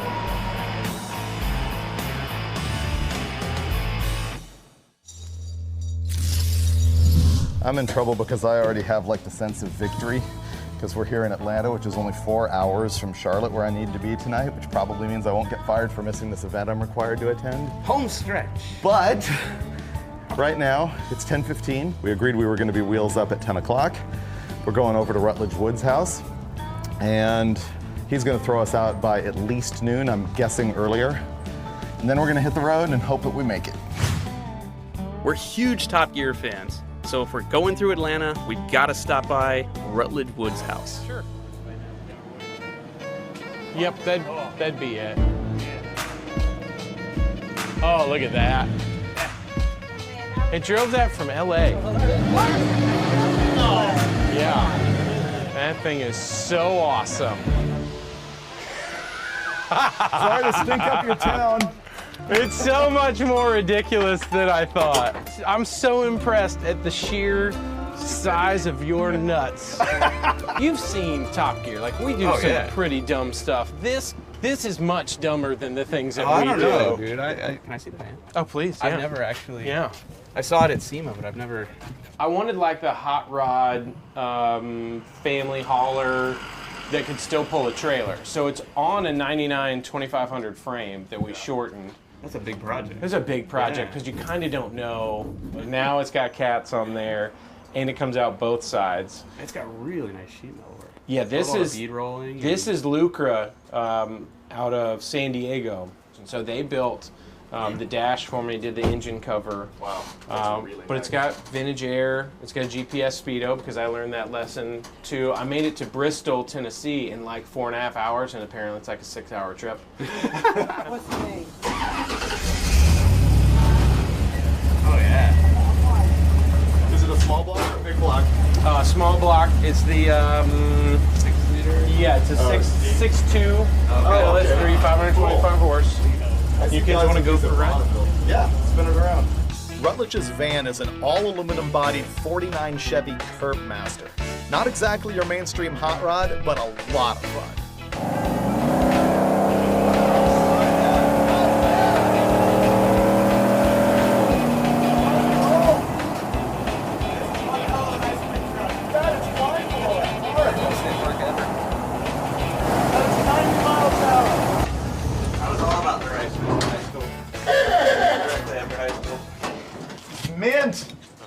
You know that part at the end of the show? We're always like, hey, who makes a show? These guys. Yeah, you look good. Wasn't me. You got it. Hey, you look sharp out there. Thank you. You look good sweaty? too. A little bit. Hey, if you guys could just do, like when you're on the road, just more of these like dramatic, like Oh yeah. do these Yeah, we don't shots. get much of that. Because my nostrils aren't big enough. Dude, look at that sun. Gosh, you look good. Here, you got to do the reality show pose too, right? Is that what it is? Yeah, stand awkwardly close and look like that.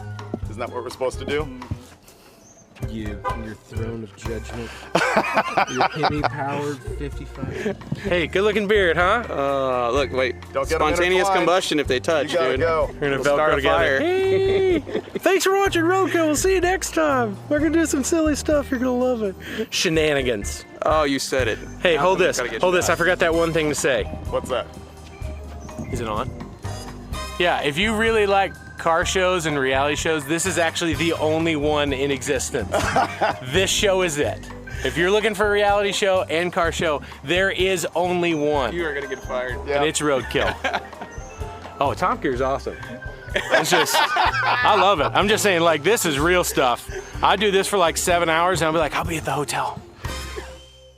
Rutledge loves us, Mother Nature hates us. As soon as we hit the road, bam, more rain. Oh, perfect. All right, guess I'm getting fired for not getting there on time. Yeah, well, we didn't want this trip to be too easy, right? So we called up Mother Nature and asked her to just drop a deuce right here in Atlanta for us. Now we got drama. What are we, 5 hours from the end of this trip, and now it's dangerous.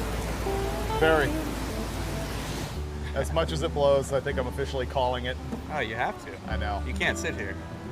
I really wanted to go all the way. If you're late for that men's fragrance sampling party you're going to tonight, you'll never live it down. It's all over. I know it. Be safe. Yep.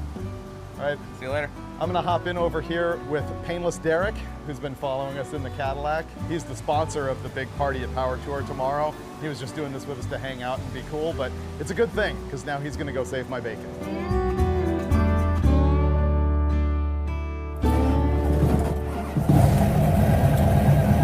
Oh, good, a traffic jam. I've never been so happy to see slow cars in my entire life. Woohoo! Yeah, everybody's got to slow down. I just got passed by a horse trailer. That's all right. We're moving. It was a big letdown for me not to be able to ride all the way to Charlotte, North Carolina with Finnegan in the 55. But you know what? That moment when he finally made it and rolled in, completely road weary and terrified from the rain, and the fans just crowded around the car, he and I grabbed a Corona, gave each other a toast, and it was like, man, we did it.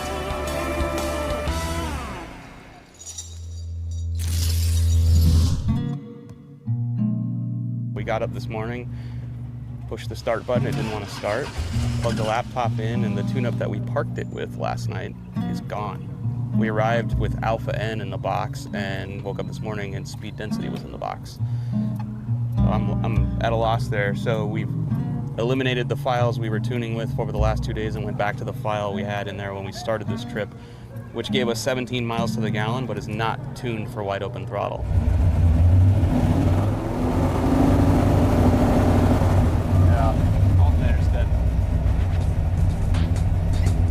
That's part of the problem with this thing is the injector offset. Yeah. It's too wide of a window. It needs voltage. Yeah, see, it's going down. How did it work last night? All right, let's just get to the event, because this isn't going to run very far. We knew things had been going too easy on this trip, so of course the roadkill curse bit us at the least opportune moment. 2,500 miles, and here we are. Ready? Way too low. The battery no likey. It doesn't have enough voltage to trigger the ECM. Just hook it up, that's it? I don't think so. Okay. All right, lifesaver. That could be helpful, yeah.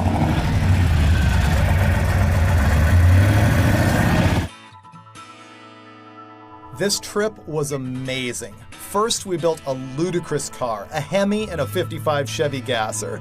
And then, after just driving it around the block once, we hit the road for 2,600 miles, and in the big picture, really didn't have that many problems. And we survived on rain, on slicks, and we hung out with a bunch of really cool people, but the capper was the fans that we met along the way. We had been letting them follow us on a live GPS map online, and everywhere we went, they came out to see us at gas stations and waving at the side of the road, and it was just awesome to meet people and hear their gearhead stories. And it really came to a head at this Party at Power Tour, where we were just thronged with a bunch of people who watched Roadkill. And meeting the little kids who were inspired by it, the whole thing was truly humbling.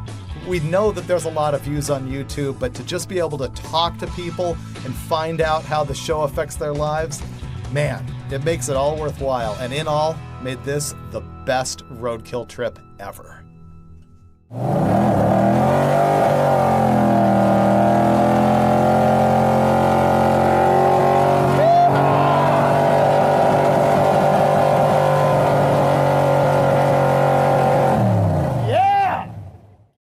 You built the motor, and it's your car. It's my car. And that's your buddy, and you guys are driving it across the country. But we're not good. That's badass. But you built the motor. Yeah. So that takes some serious trust in yourself to jump behind the wheel And after you. it had 2 miles on it when we left town. Oh, so it was broke in. Yep, just about. No oil in it, but it was broken. It had plenty of braking mileage, but no oil. Apparently Yeah. I can build them and just not fill them with fluids. I want to do that. 2 miles is 8 quarter-mile passes. That's right. So yeah, oh god, that's a weekend for you. That's pretty broke in. Yeah.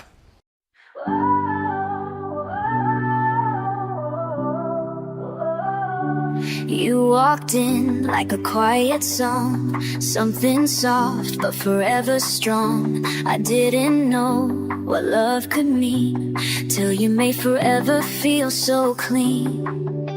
We don't need 1,000 lies, just your hand gently holding mine. Through every high, through every low, you're the only truth I know. I'm yours for life, for every breath, from the first smile to out to the last sunset. Through every storm, through every fight, I'll stand beside you every night. No matter where the road may bend, you'll always have me till the end.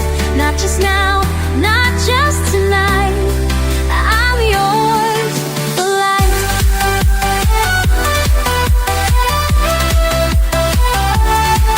For life.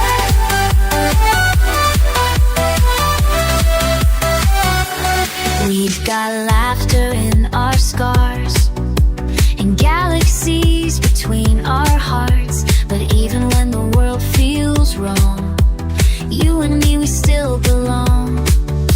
I've seen the days turn into years, watched you wipe away my fears. You're my beginning, middle, end, my love, my home, my closest friend. I'm yours for life, for every breath, from the first smile to the last sunset. Through every storm, through every fight, I'll stand beside you every night. No matter where the road may bend, you'll always have me till the end. Not just now, not just tonight, I'm yours for life.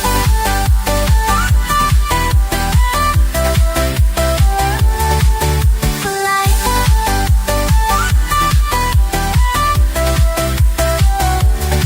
And if we're gray and moving slow, I'll still dance with you real close. We'll laugh at things we used to cry and fall in love 1,000 times. I'm yours for life, for every mile, through every tear and every smile. No need to ask, no need to try. You had my heart the first goodbye. So take this vow, let's make it right.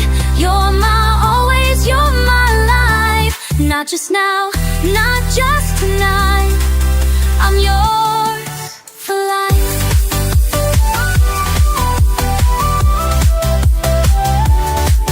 For life. This time on Roadkill, we took all the gold chain out of the Corvette. Yeah, We forever proved that with make under, with you. even a C4 Corvette can look good.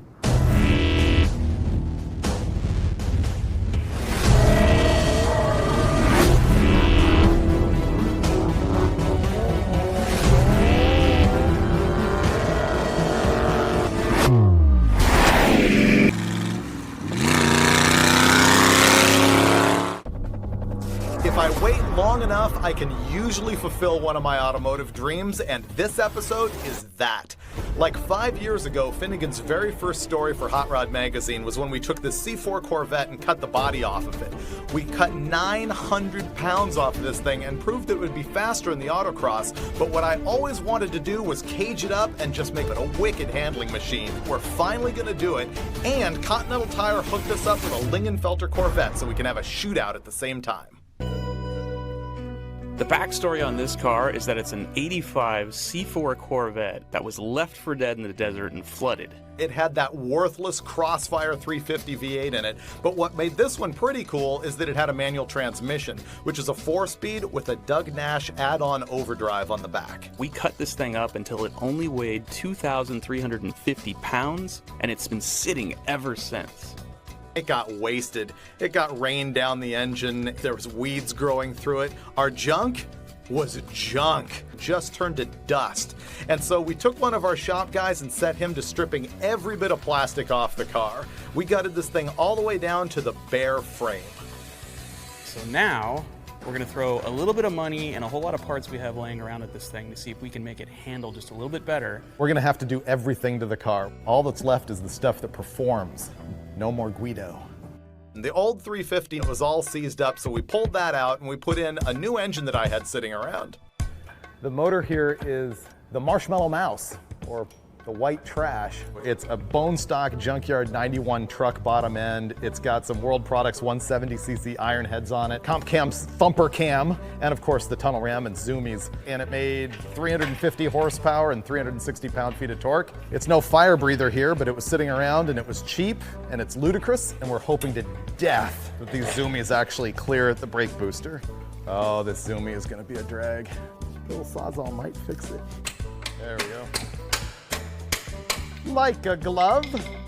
So EBC Brakes has a pretty good sense of humor because they were willing to help us out with this thing. We actually got sponsorship for this piece of junk. And what's cool is that they're an English company. They make really high-end rotors like this one. And they agree with me that stuff like slotted rotors really doesn't do that much. They put this slot in here because a lot of the aftermarket rotors that just have the dots cut in them will actually groove the pad. And they're like, this is there to keep the pad face flat. This is the standard operating procedure for Roadkill, putting way too nice of parts on way too junky a car. That master cylinder's in good shape. This thing sat outside for so long since we did the original hack that it pretty much just decomposed. Anything plastic on it turned to dust. Okay, ready for the zoomy moment of truth? Oh, fail. Manual booster is all we need. Even on Roadkill, do we want to sacrifice brake performance for having zoomies? Because this is far more critical than brakes. I was really wishy-washy about the headers. First we had the zoomies, which were really cool, but they melted the master cylinder. Then we had the pulling headers that stuck straight up in the air, but those melted the alternator. This literally says, I'm going to a tractor pull and I borrowed the wheels off my dad's Chevelle. And ultimately, we just put some short, tight tubes on it and dumped the exhaust straight out the side. I was really starting to fall in love with the overall shape of the Corvette, and I didn't want the visual protrusion of those headers, so this is gonna look much cooler. Did you just say you fell in love with the shape of a Corvette? Yeah, but look at it. This is a new milestone we're hitting right here. However, this is now less Corvette and more Roadkill. Yeah. So here's part of our plan. We're trying not to spend a ton of money on this steel. And even though we don't have fenders on it, which means we could have put 12-inch wide wheels on this, we didn't do that. We are going to get rid of our 16 by 8.5 stock wheels and a set of dry rotted BFGs. Those are going to go away. And we had this set of 17 by 9s laying around, which are a ½ inch wider and an inch taller. And we've got a set of 285 4017 Continental Extreme Contact tires. They're wider, they're lower profile, there'll be less sidewall deflection here. This thing should handle a little bit better. But in an effort to save as much weight as we could, we ripped out every ounce of wiring in that Corvette. And we're going to replace just what we need with a universal switch panel and switches. Because that small block Chevy has a ready-to-run distributor and an alternator. So we just had to pick one of many holes to run this through. There isn't much else on there that needs powering, so other than lights, we don't need a lot of wiring in this car. Fewer things to go wrong. This panel's really nice, because we got an open top car here and it's probably going to get rained on. Everything's got a condom on it to keep the moisture out. And it even has circuit breakers. We never have circuit breakers. This is already nicer than almost everything we've ever built. A couple of days into the build, we realized there was no way we were going to get a roll cage built on this car in time to test it. And so we sent it out to have the tubes bent up by Josh at Lucas Fab in Huntington Beach, and he brought the car back to us unwelded so that we could finish it up. But before we could even get the thing back off our ramp truck, I broke it. Oh, it just stuck. No. You just broke it? No, it just stuck on. Try and roll it, it won't roll. Whoops. Yeah, in true Roadkill fashion, I figured the handbrake was gonna work, but when I pulled it, it locked up the rear tires and was not gonna let go. So we had another couple of hours of work to do before we could ever begin to start welding up the roll cage. Look at all this cheating going on with other people working on it. I feel dirty. Let's be honest, you and I would never have built that cage in 3 days. I know. 3 weeks, maybe. And it probably would have been crooked. I wonder if it got impounded.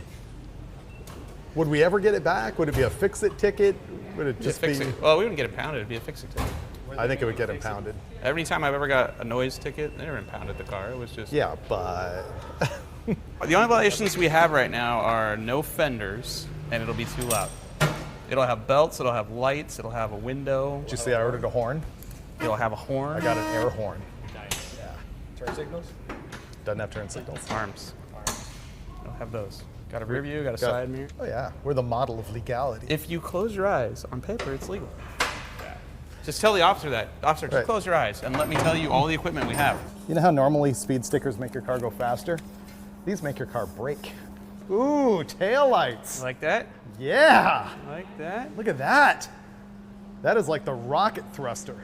You don't need a brake light switch. You just need to touch the wire to something every time you want to drive. Stopping now. That is awesome. Yeah, those are pretty good. That is the best part of this car. How about we make it run? Ready? Advanced? Or did you just let off? Okay. Who wired that? So check the firing order. Yep. It's one off. This is number 1. It's pointed at number 8. Okay, so we just need to rotate everything.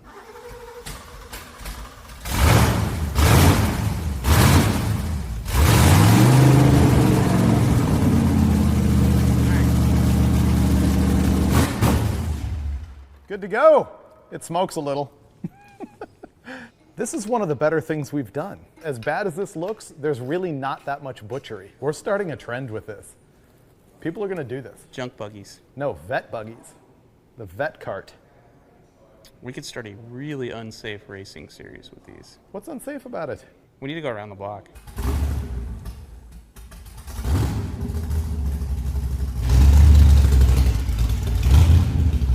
It's working! How's the power steering? 2 fingers. Oh man, this thing's gonna be fun.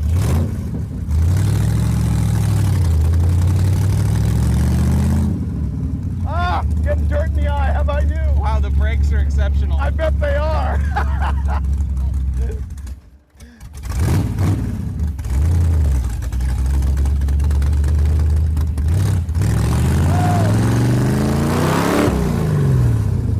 Oh my goodness. Getting dirt in your eye? Yeah, I can't see. And the brakes want to put me through what would be the windshield if we had one. That's a good reason not to have one.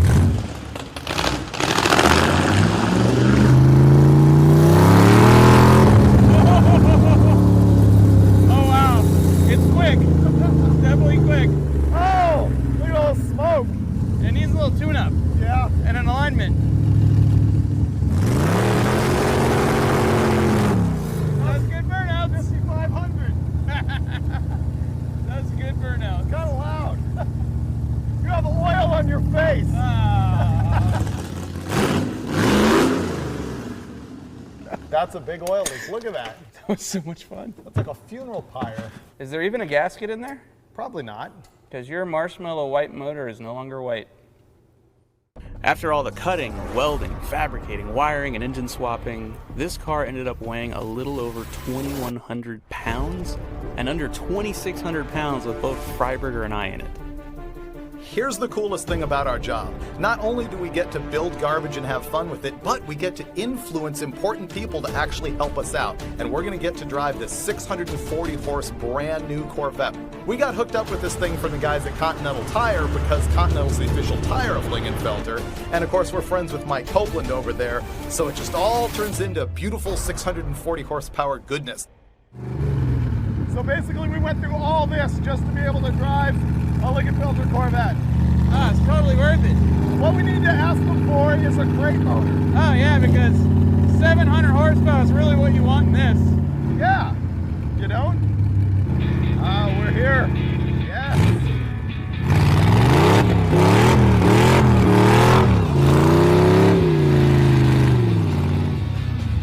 That's good donuts.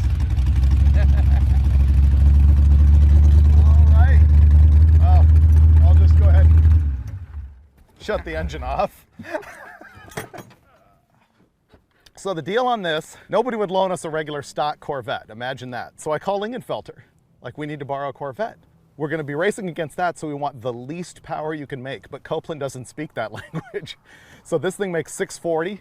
It has an Edelbrock blower on it, 6.5 PSI, Cook's headers, Corsa exhaust, Continental tires, and a Lingenfelter body kit. Other than that, stock.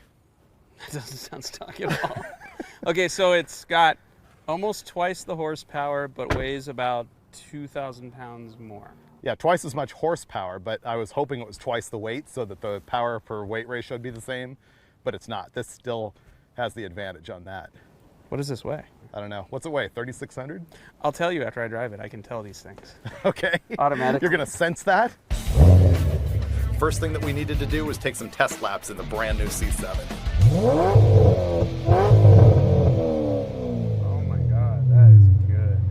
These are great cars if you can be seen in them.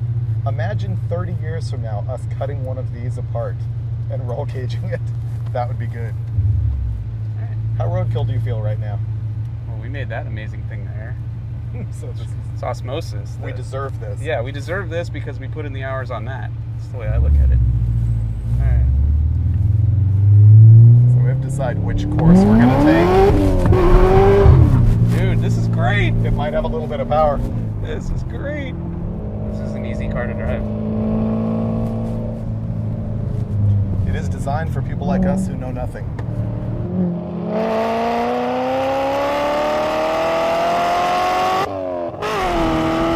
Shifting at $7,000 is awesome. This thing is bitching. This is a really great car.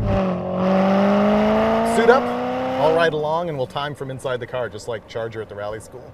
Suit up for me will consist of just putting a helmet on because I forgot my suit. You're driving, so I'm gonna have a fire suit. Yeah. So. All right. We will set the bar with the Lingenfelter. Okay. And then shimmy underneath it with our vet.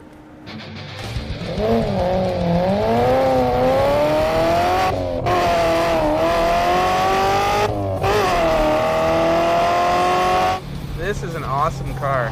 Anyone can get in here, and you can crash this, but it's really difficult. Dude, I twist this knob, one more click and we're dead.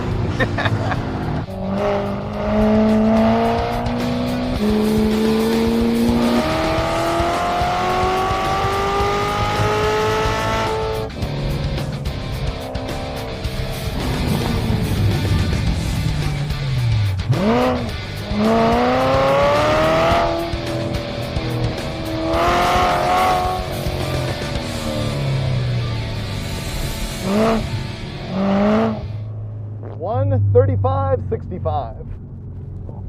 I have no idea what a good lap is here. I don't either. That probably wasn't it. Nah, there were definitely room for improvement there. Well, I'd like to say I can improve on that, but I'm not going to say that until I actually drive it. Oh, I think you can. That was not my finest work. I need to break out the excuses now. See, he had 6 laps, 5 warm-ups and a race. I'm gonna have 2, 1 warm-up and a race. So that means if I lose, I look even worse. Thanks for throwing that out there. This ends the whining portion of the program. Ready? Ah, that hurt. I'm air conditioning my butt right now. Really? You have seat AC? Yeah. Wow. Oh, that feels good. How do I air condition my butt? Here we go.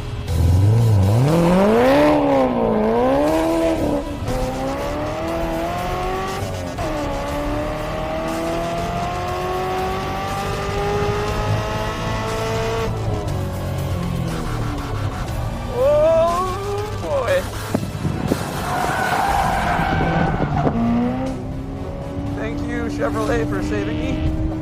I really appreciate all the work you put into the new Corvette. Oh, because David's trying to kill me.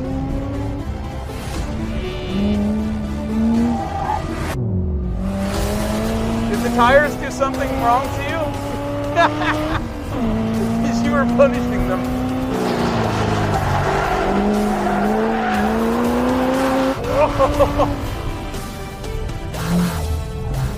Oh. This is gonna be close. 130.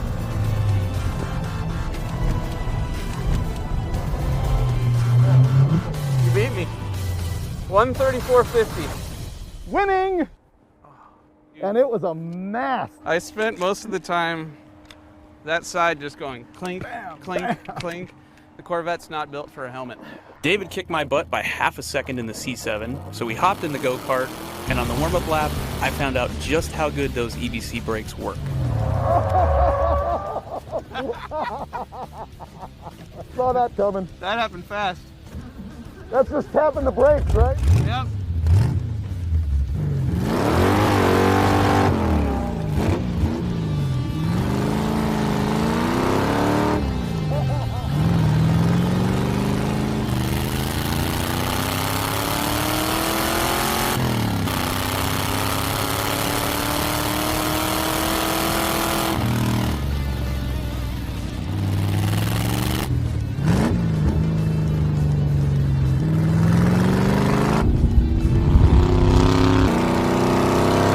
What it is, the go-kart is light, it is nimble, it accelerates good, it turns pretty well, the tires are good. If we had a few more laps or a few more hours or a few more wrenches, this would be a pretty awesome race car.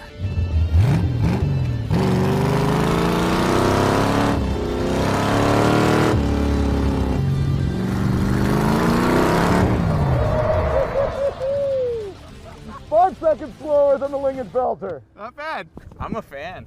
Really? I'm totally a fan. This has so much potential. But the issues are that you tap the brakes and it wants to come around. You have to completely drive different. You can't barrel into a corner and then lay into the brakes. I'm sure. It just wants to spin out. Yeah, but no, it handles good. Really? Yeah, it steers really good. It's really not that loose. It's the perfect amount of power for what it is right now, I think. Yeah. Dude, the first couple times around, I was spooked. I was like, this thing's gonna kill me, my arm's gonna come out the side. Right. You know, we're gonna flip it. But once you spin it out and you realize it's not tipping over. Look at all the oil on your helmet. Yeah, we've got something happening over here. The hole in the valve cover, maybe? Yeah, that's just rust prevention, as far as I'm concerned. It's not on the tires, so it's safe. So, I had confidence in the new Corvette saving me from myself. I don't have that here. I think your sense of self-preservation will really just kick in. Yeah, this thing lets me be as stupid as I want to be, and I don't want to be that stupid in it. What's your level of fear right now? Yeah, I don't trust you. I really don't. So I'm about a 9. Just gonna hold on to these.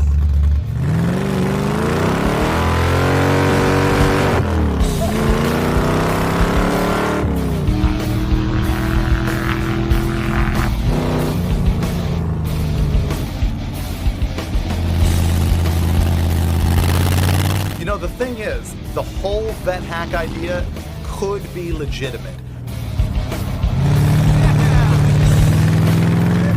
Stripping a C4 down to its bare bones and caging it, this thing only weighs 2,100 pounds. You could science out the suspension on this, give it some more horsepower. Imagine a Lingenfelter crate motor in this car. It would destroy all, and it would be an actual threat at a time attack event anyway.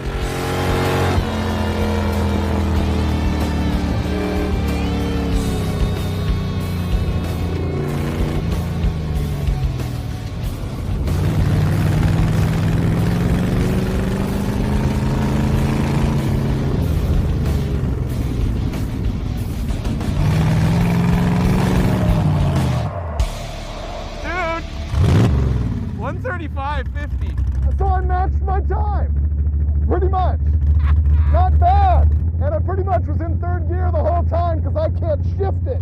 Yeah. Imagine if you had a shifter. Wow, I can't get it in any gear. Maybe that's a sign. Yeah, really. Oh, we got no clutch. Oh, maybe that was the fluid. Oh, probably. Yeah. Kill it. We're done. Bye-bye. Oh, it didn't kill it. Our safety measures failed. Hold on, I'll get it. Oh, that's because of this. Oh, yeah. Wow. Good thing we didn't need that in a hurry. I feel like I could drive the thing better. Yeah, right? It's not bad. No, You're right. It needs throttle response, and it needs a shifter. Yeah.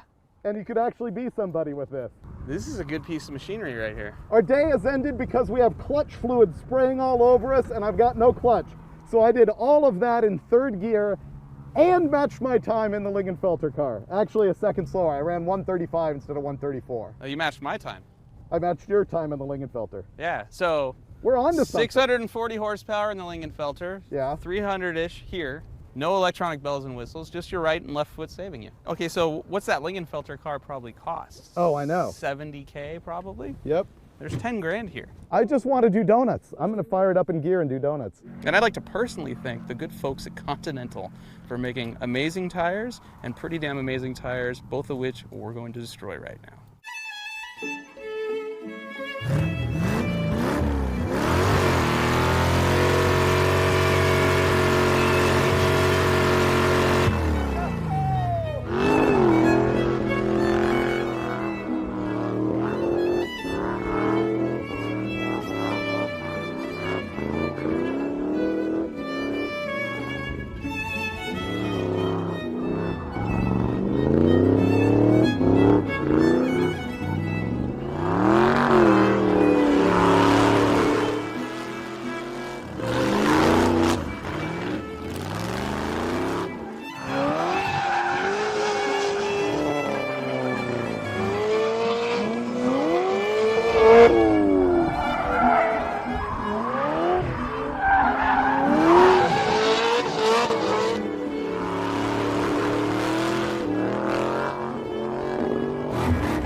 Okay, it's dead.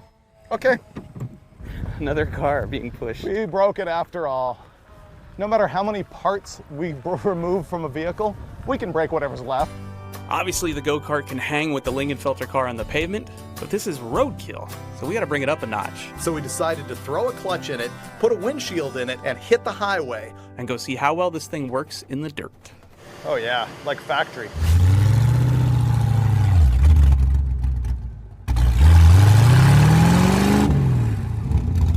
I don't like intersections because it gives more opportunity for a cop to drive by.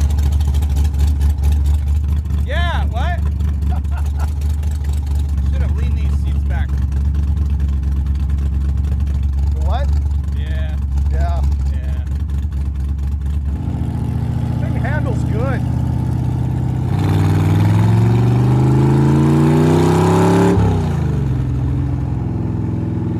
Traffic.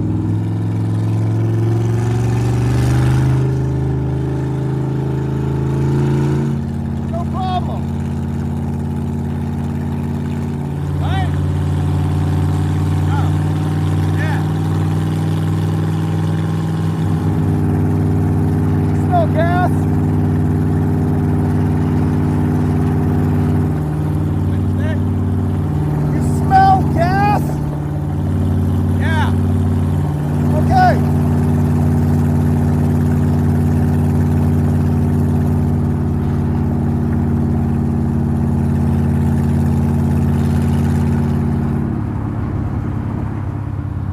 Probably check that.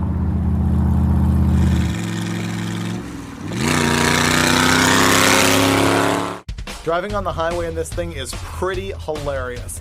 I expected everybody to be staring and pointing and cutting us off, but no, this is LA primetime traffic. No one blinked an eye.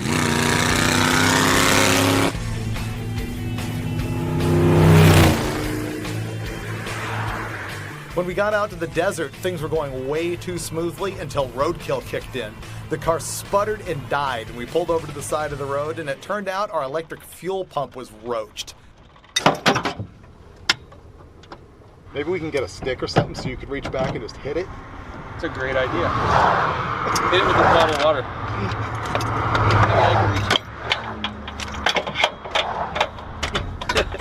Is it working? No. Okay. It's working? Yep. Okay.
Bacon? It's a little dusty. I'm gonna save myself for dinner in Palmdale. Yeah, you know, a lot of people go there for the food. This thing is so much like a Baja Bug, it's ridiculous. It's lightweight, it's got independent rear suspension, great flotation because it doesn't weigh anything. The thing just blasted dirt roads, but I had to find out, could it handle a rocky hill climb?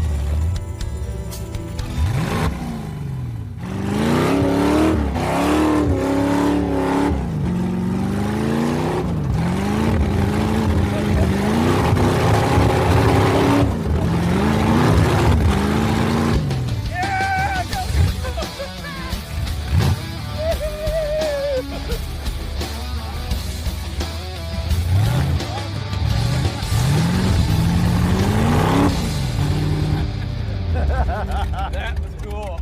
Let's see your Lingenfelter Corvette do that right there. Oh, we failed not bringing it. When we get pulled over and the cop goes, "Do you know why I pulled you over?" And we go, "Exhibition of greatness." Yeah. Okay. Gunshots. All right, All right, time to go.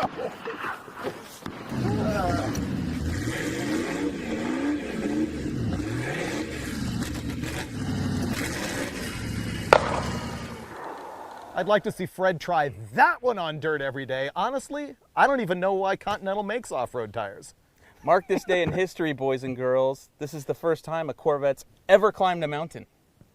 Roadkill. This is like a hill with some rocks on it, but That's okay. I don't care. I'm Don't taking care. it. Nobody does this. Let's Yeah. go.